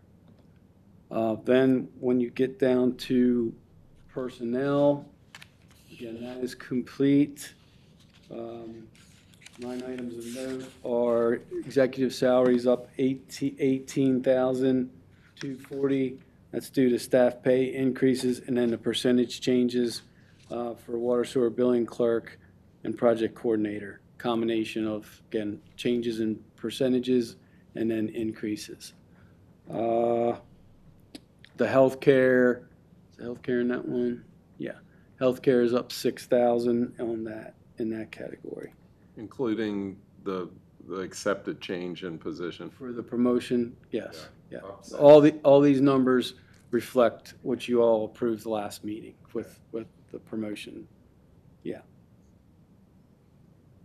So, again, to see, kind of get a test of where we are now. At this point, with the planned capital project in and still several line items to be completed, our expenditures are exceeding revenues by 201,861. You see it down there. There's totals in the bottom there, towards the bottom. And so I don't see that. What? Third page, or the very last page, very top. Okay. Oh, I got you. see it there. So total water sewer expenses are 1,918,711, and water sewer revenues are 1,716,850 for a difference of 201,861 less. Expenses are higher than revenues.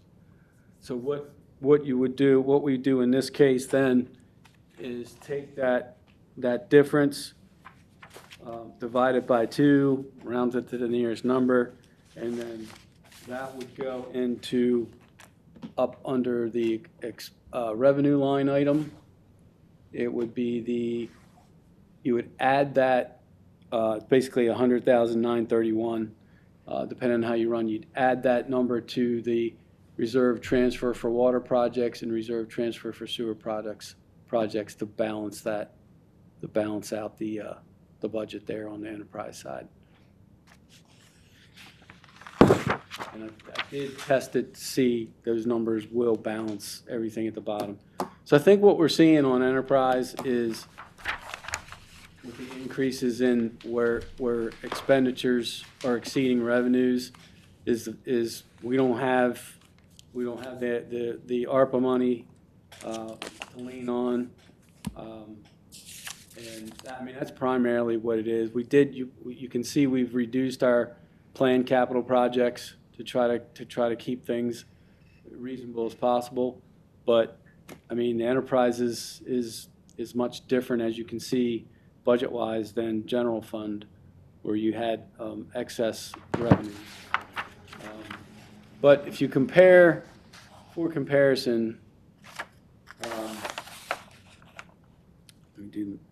if you look at the FY26 number there, where we on the transfer, where we did the 286,931, if you combine those two, that number is 573,867. If you take what I just did, the math of splitting that, adding the 100,931 to the 147 and to the 157 line item, I think you're within a couple $1,000s. I'll do the math real quick. Just comparing last year to this year.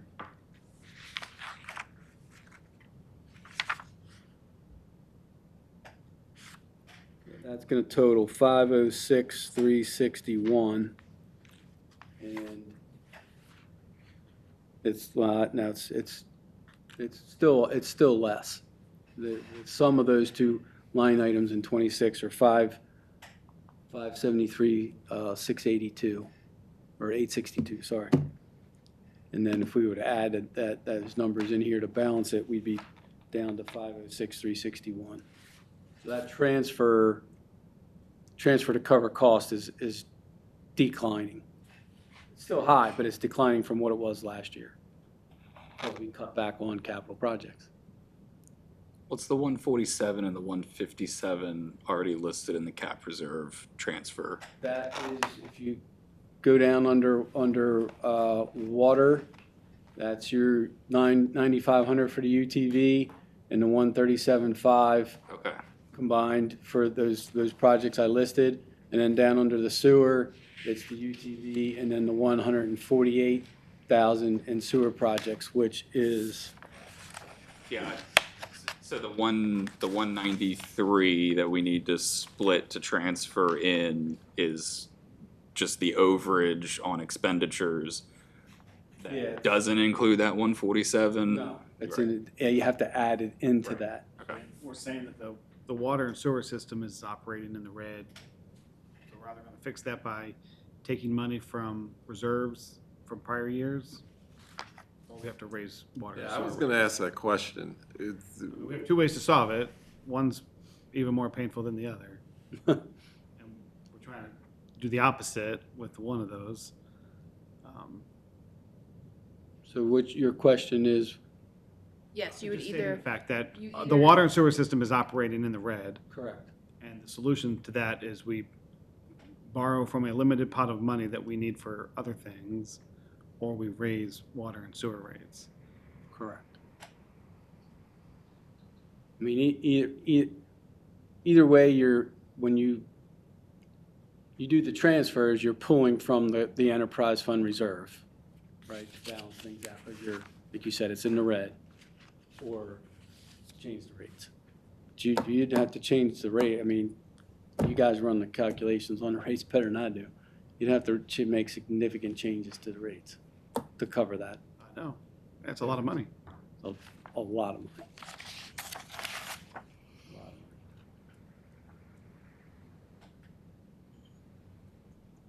I mean, how long can we do that? depends on what you want to do with the ENR upgrade. No matter what, you're going to have to take out loans for that ENR upgrade if you guys go through with it. So you can't take out a loan, in my opinion, and not raise a rate to help cover those costs. Loans directly impact your base rates. I believe in Right. in the calculation of the rate. And then you're also gonna have to put up money, because you don't wanna take $5 million out. You know, you wanna take whatever the little amount that you can out, so you don't raise those base rates. Enterprise Go ahead. Sorry. has a good amount of money in the reserves, but again, you take it out. I mean, this is the scenario Mount Airy has gone through, is that they've pulled from their reserve for the last and 20 they don't years. have it anymore. And they don't have it anymore. Right. But on the flip side of it, our water and sewer rates are already the highest in the region. But here's another, and I haven't fully absorbed this thought process yet. It just occurred to me a couple hours ago. If you look at what we would be combining transfer-wise to balance this budget, right? The enterprise budget, it's 506,000. We use that number. Tell me where the transfer is again, because So- I've been jumping around. The transfer would be to include the proposed capital projects right now for water at 147 and for sewer at 157. Those are already in the budget right now. So at the bottom of the enterprise fund, your expenditures are still exceeding your revenues by 201,861. So you have to split that number in two and add that as an additional 100,931 transfer to water and sewer to balance out that budget. That make sense? I'm getting there. Okay. Stay with me. There's that. But if you look at, go up to the revenues, we have, each year, we have X amount of dollars calculated based on the current water and sewer rates as recently adopted, right? And that includes base rates, the calculation includes base rates and usage rates. So right now, we have projected for 27, we have 657,250 in sewer and 621,000 projected in water. So those two combined are. 1.2. Yeah, where's my total?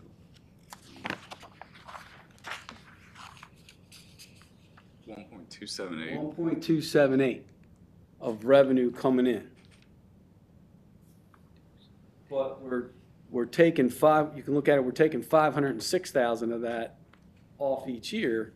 So our not profit margin, the revenue margin is decreased by the projects and maintaining the enterprise fund.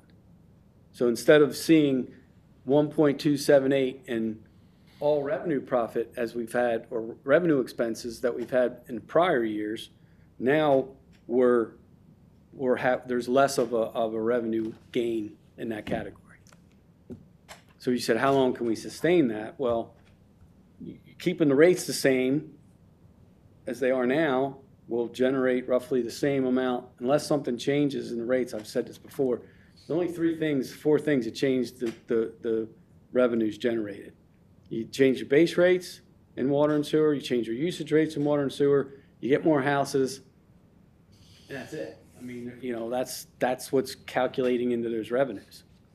So it's kind of fixed in a sense, unless you adjust the rates or bring on more houses. But that's one way of looking at it.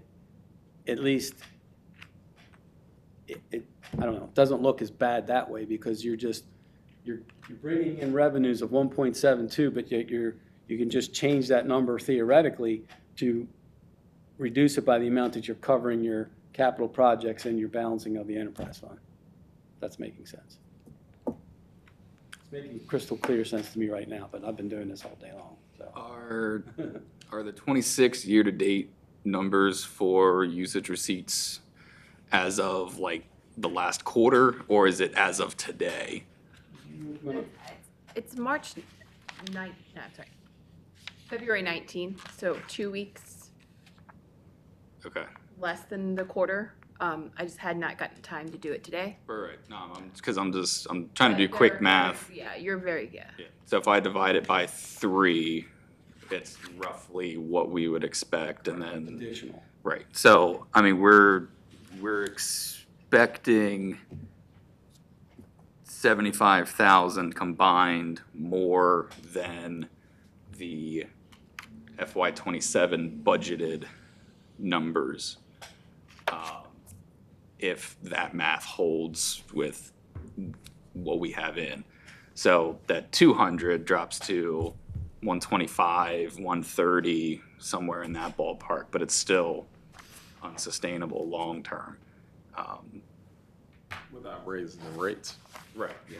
But it at least helps it's not 200,000, we're expected to go over the budgeted figure that it should help reduce the transfer money coming in. But it's still something that we need to. You extrapolated where we are on year-to-dates? I divided that by 3, took that number and added it as a theoretical next quarter Gotcha. to be the fourth quarter, and it's not perfect, but it's ballpark. Right, it's ballpark. Yeah, the thing with doing our budget and when it has to be adopted is the best we can do with year-to-dates is 3 quarters, and that's Right. putting it in, because we adopt by, really, we adopt in a month. Right. I mean, when we introduced the budget, I pulled that schedule out. When we introduced the budget on April 1st, we do that as an ordinance. That's a motion by an ordinance. That's pretty much accepting, I mean, you might tweak a small thing here and there, but that's pretty much accepting the budget, approving the budget as it is. Then we have the public hearing, and then we have the budget hearing on May 6th and adoption of the budget. Because the tax rates have to be the county by the 3rd week in May. Right. So but in theory, you still have a month and a half, almost 2 months really, after you adopt your budget till the end of the fiscal year. Right. We run into that problem with service contracts too. If we start in January, we start asking everybody what their rates are gonna be, and like, we'll just use for example, if we look at their numbers and all of a sudden there's too much, we wanna rebid, it's a time crunch to get it done and adopted into each year's budget by a certain amount of time.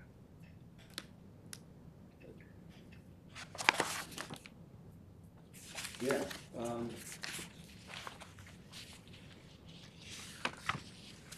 This doesn't even consider like the unknowns, like for instance, let's think about Atlee Ridge and that,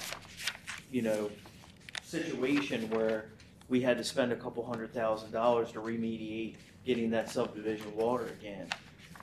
This is all planned stuff, not unplanned stuff, which you can't really account for. But that's why we have to be as resourceful as we can and really consider creating this task force to help mitigate some of the challenges that we have.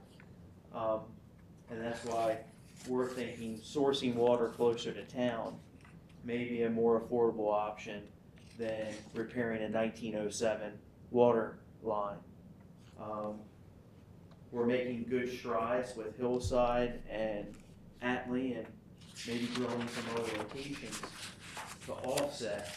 Because if that line goes down, as it did in 2021, you're talking hundreds of thousands to do repairs, and to do structural lining, you're talking millions.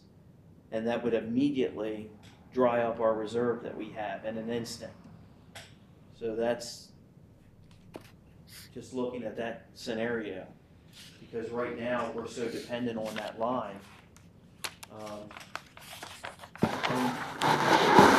This could go wrong too. Gary, Yes. what's the water quality control program under the water expenditures? 75, LCR. is that what it is? Okay. Yes. Lead and copper rule for mains and laterals. That's a placeholder.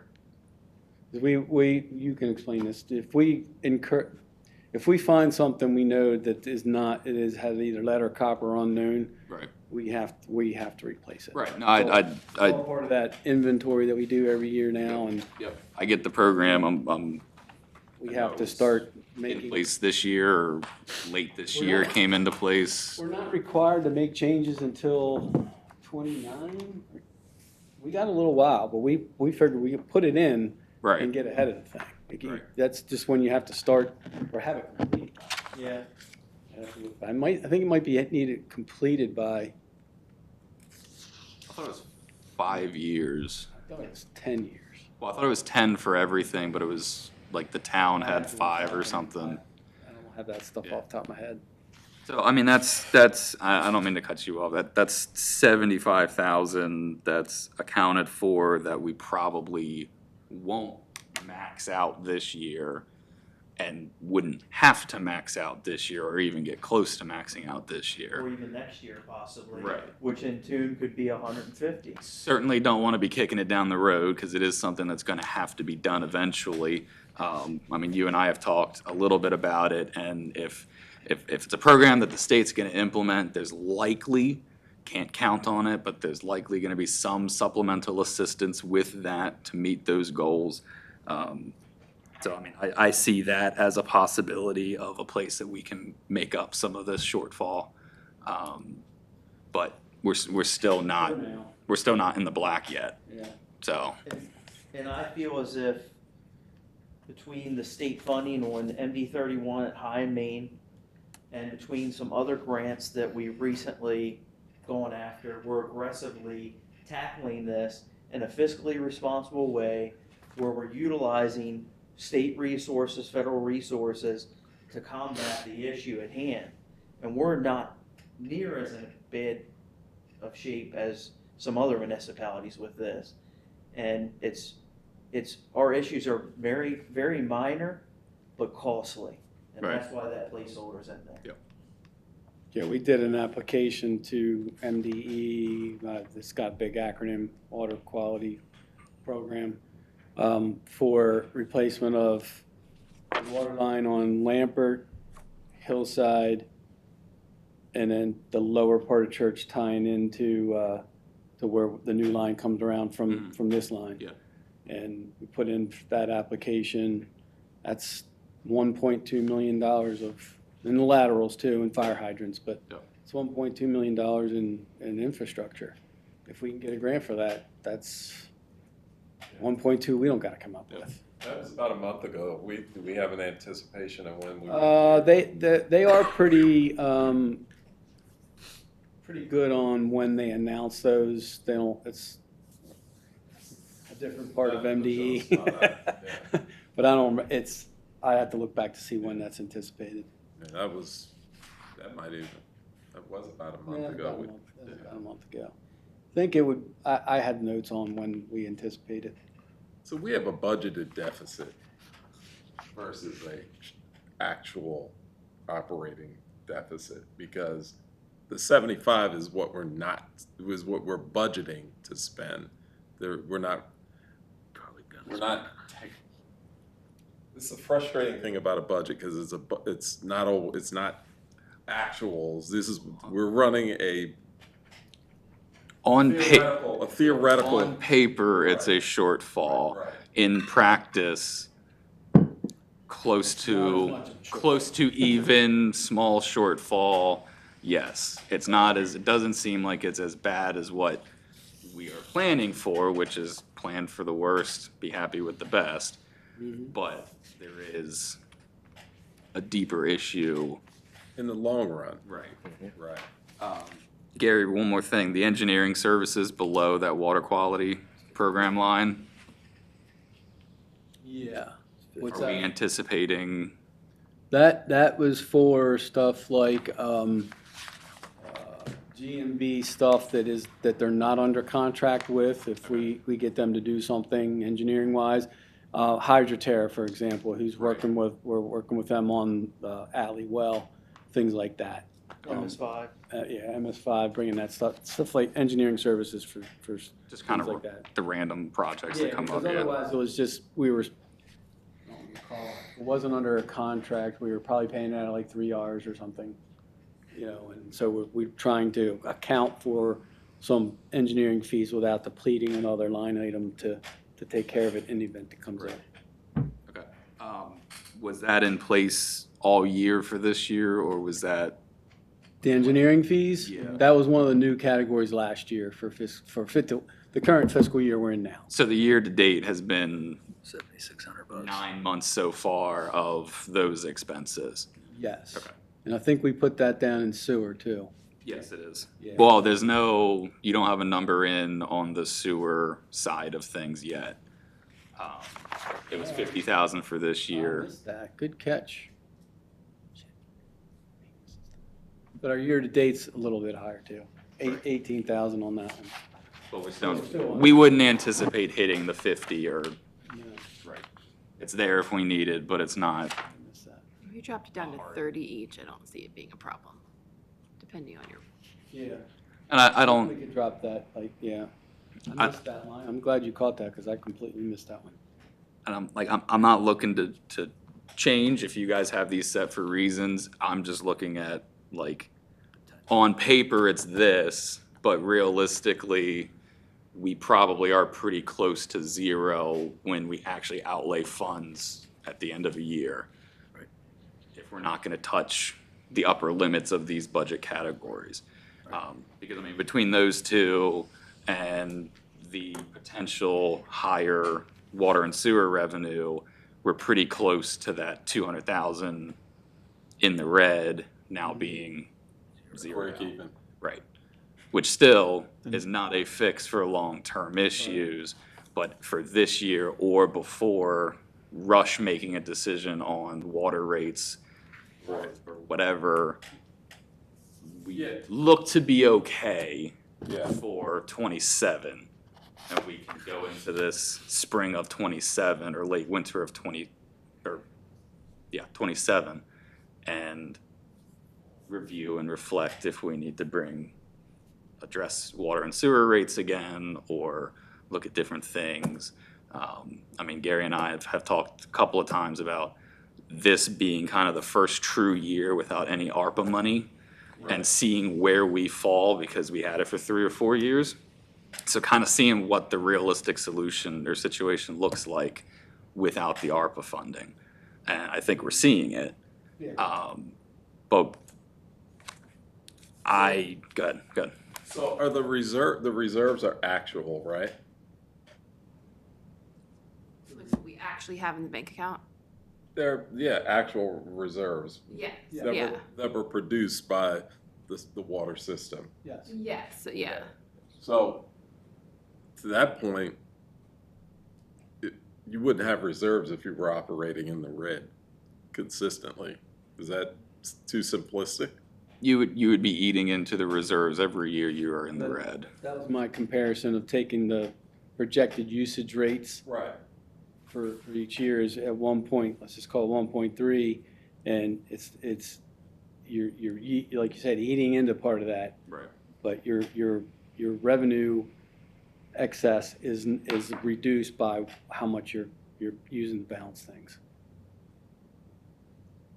I guess I just don't want folks to panic, thinking, "Oh my God, but because the reserves are there because we." The reserves are there because you didn't spend what you thought you were going to spend in previous years. Right. What I would hope that the person in my position would do this coming year is say we are $100,000 in the red. I would hope that she or he would not transfer $100,000 come July 1st into it.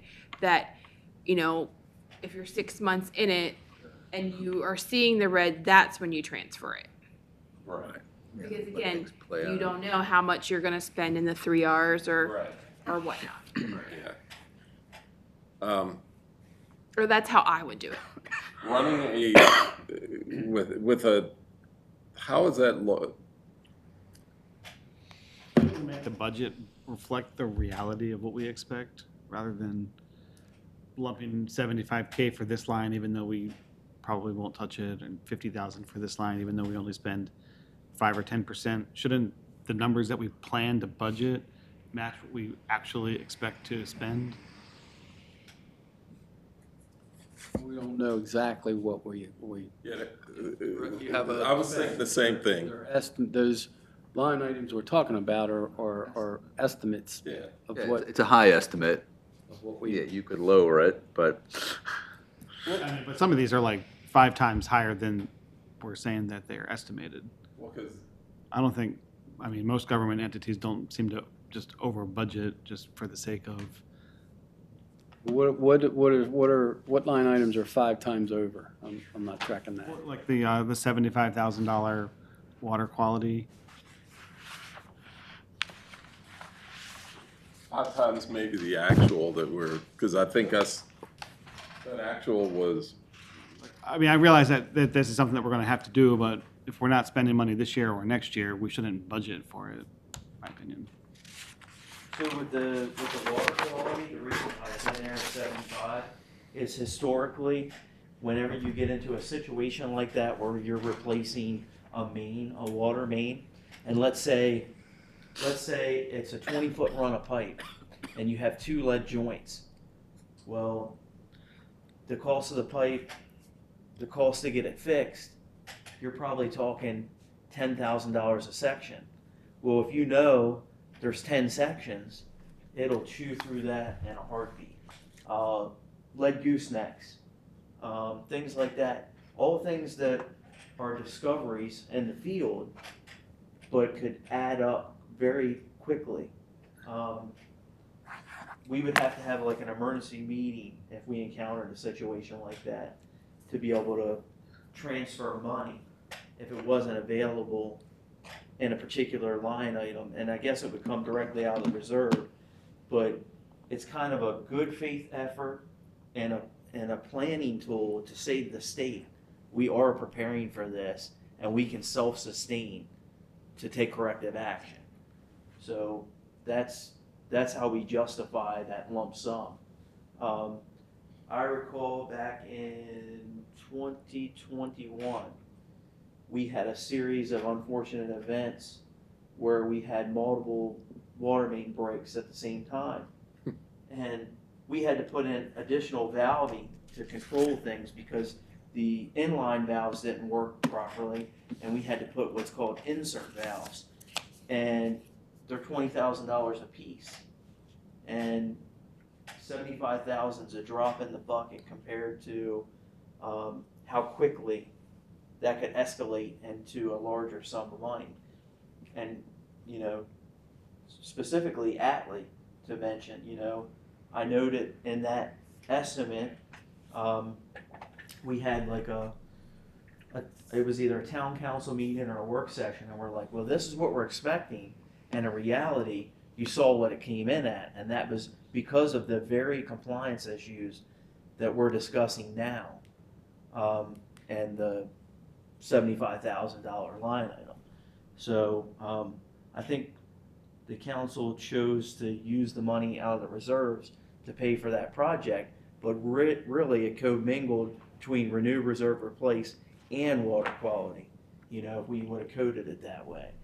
So I think also, and I guess Dana, correct me if I'm wrong, the way that we operate with transfers at the end of the year or a couple of months into the next year, we're not outlaying this money as soon as the budget is established. So if we, kind of like with the music on the main budget, if we don't use it, right, it doesn't come out, it's just an earmark of we either know what we have or we as a council are okaying this expenditure as our max, with exceptions for like the water emergency down here. I mean, I would argue that maybe the emergency repair line item should be a little higher, because 55,000 doesn't really go very far with an emergency repair. not lately. So I've always budgeted high, and when you have an excess at the end of the year. I think and I've never worked for the government, but I think with it's not, these aren't allocations that will have to be spent. These are estimates as to what we think it'll take to operate the town. Am I on the right track there? So if it's not spent you know, I get the whole idea that, because it should be, that was the whole idea about putting the actual list of projects that we were gonna go in, you know, just having basically a roadmap for the upcoming fiscal year, realistic to address challenges that we know about and things that we don't know about. But I looked at that too, because I was immediately thinking, okay, in reality, what are we actually spending, and what are we really running a deficit? But then when you take it back and think this is just a roadmap to where we're going to go. And right now, Gary has historical data there for us. yeah, So we can see, like talking about the emergency repair line, 2024, we spent 31,000, 2025, we spent 28,000.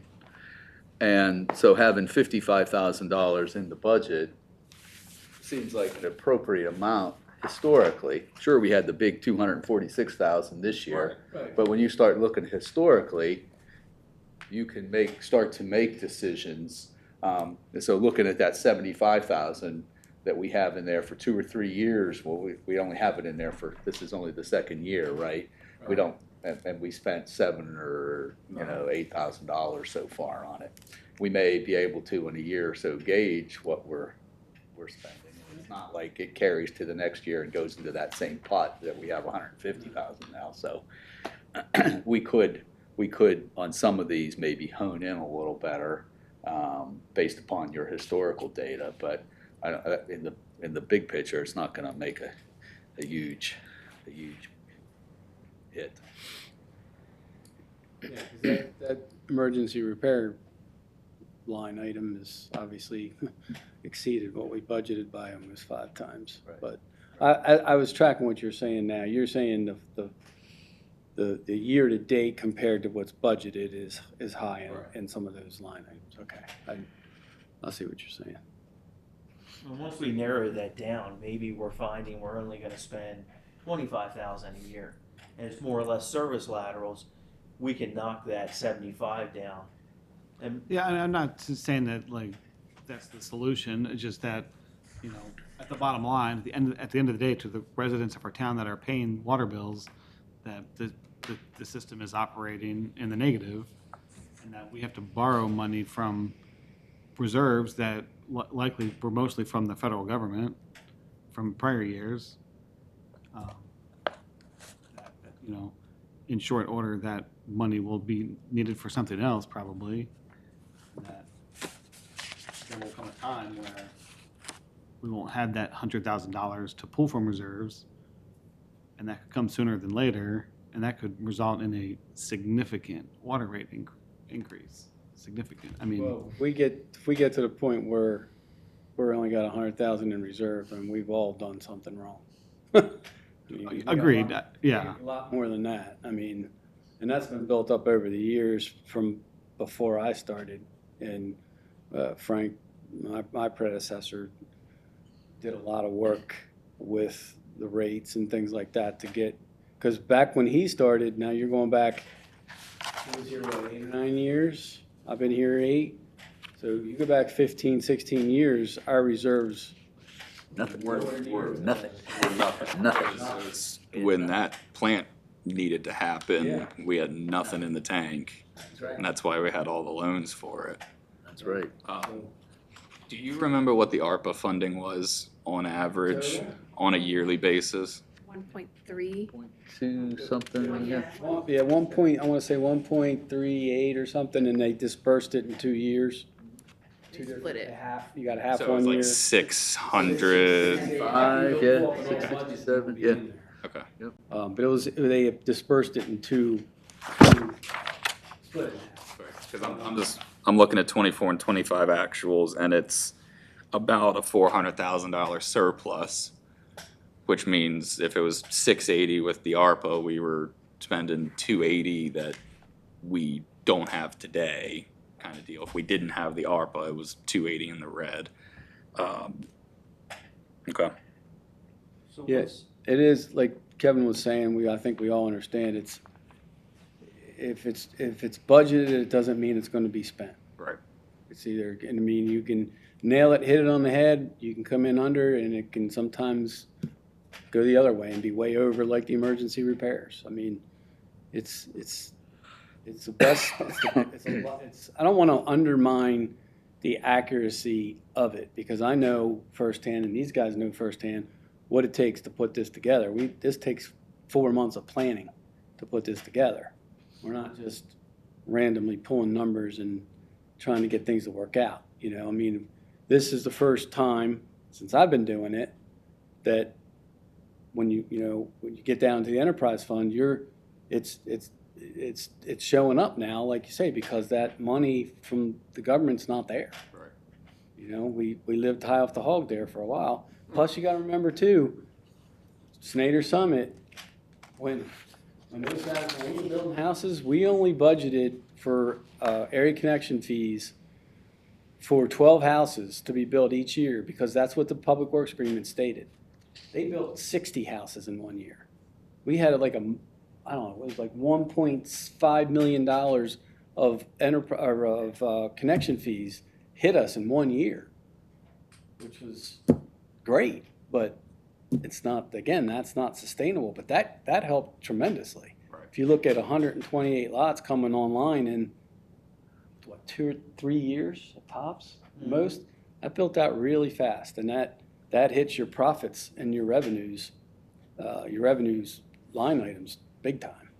But then in turn, we invested in the system almost in an instant when you think about it, because there was no option to just rely 75% on mainspring.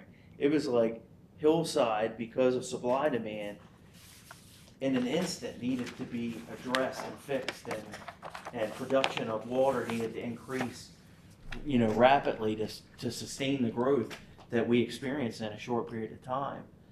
And even like with the Main and High Street MD31 waterline project, 90% of the water main breaks and issues was on that stretch. So that made the most sense. And we got several $1 million from the state to offset the cost. And if you take that number, whatever it was, like I think it was over $3.5 million, and then you look at our reserves, it would have taken away our reserves entirely.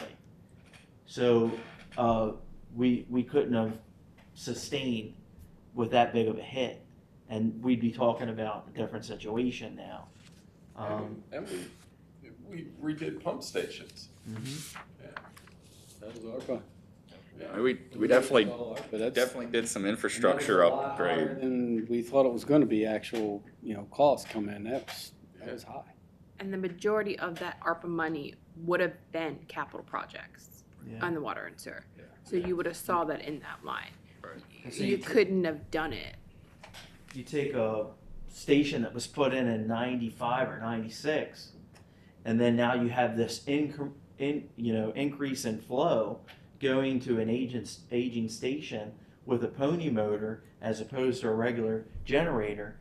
And just like Gary had mentioned, this instant demand, 60 houses a year instead of 12, we had to react. Our reaction was, and thank God we had the ARPA money, because the area connection fees wouldn't have cut it based on rapid growth. So That's why because Atlee and Blue Ridge stations, the original Blue Ridge station and Atlee station are about the same age. They're maybe a year or two different. But we looked at, well, there's nothing additional coming into Atlee, so that's not the priority. We have 128 homes scheduled to come to that pump station. They all flow to that. And And seven. so that set the priority. And like Wayne said, fortunately, we had ARPA money to do it. And Blue Ridge Pump Station cost $718,000. And I think we originally budgeted at like 6, maybe. 6 sounds familiar. Yeah. So, all this stuff definitely changed our pace and how we had to react. And anyway, I think overall we're in a good position, all things considered, and we'll continue to go after funding opportunities to allow us to retain the reserve as much as we can. But yeah, again, you got to look at the reserves are gonna continue to generate revenue. I mean, again, it's somewhat at a fixed level, depending on what you do with rates, but even at not changing the rates, you're still generating $1.3 million of revenue, give or take, each year. So again, you can look at that as a net revenue of a little under 8 compared to the 1.3 when you use it to balance things out, but you're still in the plus of revenue on the enterprise. So. And the other thing is, for the first time that I'm aware of, we've invested more money thanks to Clerk Mangus and really helped build up reserves and, probably in excess of $200,000, that we wouldn't have if it wasn't for her ability to know the financial system as well as she does. Well, thanks, Wayne. Let's end this on a good comment today. All right. Any other questions about the budget? Gary, did you have anything else? No, just quick, do you want previous year's budgets? The actuals, if you've got them. Yes. Yeah, I change it each year and then move it a year forward, but there's a couple, some of the columns are hidden, so I can keep it into one. Got it. 11 by 17, but yeah. Just if it's easily accessible, I have an idea in my head, I just want to play with it. I'll email you a sheet tomorrow No rush. with something that'll go back a little bit further. All right. Any other questions about the budget? Any other questions at all? Any comments? Updates? Town Manager Dyer, schedule-wise, we should be back on our normal schedule, right? Yeah, like I said, we have March 16th work session coming up. They'll be just kind of finalizing the draft budget here, making any tweaks, changes. I'll make the changes we talked about tonight, maybe tweak some things here and there, but for the most part, we're good. Then April 1st, council meeting will introduce. That'll be by a motion needed, and we'll do that by ordinance for that date. Then a week later, we put the notice of the public hearing in the paper, and we have a work session that falls in April there, which like I said, that's really kind of a space. We have to have it advertised for like 28 days or something. There's a requirement for how long the hearing has to be notified, publicized. And then the May 6th council meeting will start off with the budget hearing and then adoption of the budget. So yeah, we're on track. All right. Back on One track. last time. No questions? Any questions? Okay, I'll entertain the motion to adjourn. I'll make a motion to adjourn the meeting. Do we have a second? I'll second. All in favor, say so by saying aye. Aye. Opposed? Good. All right.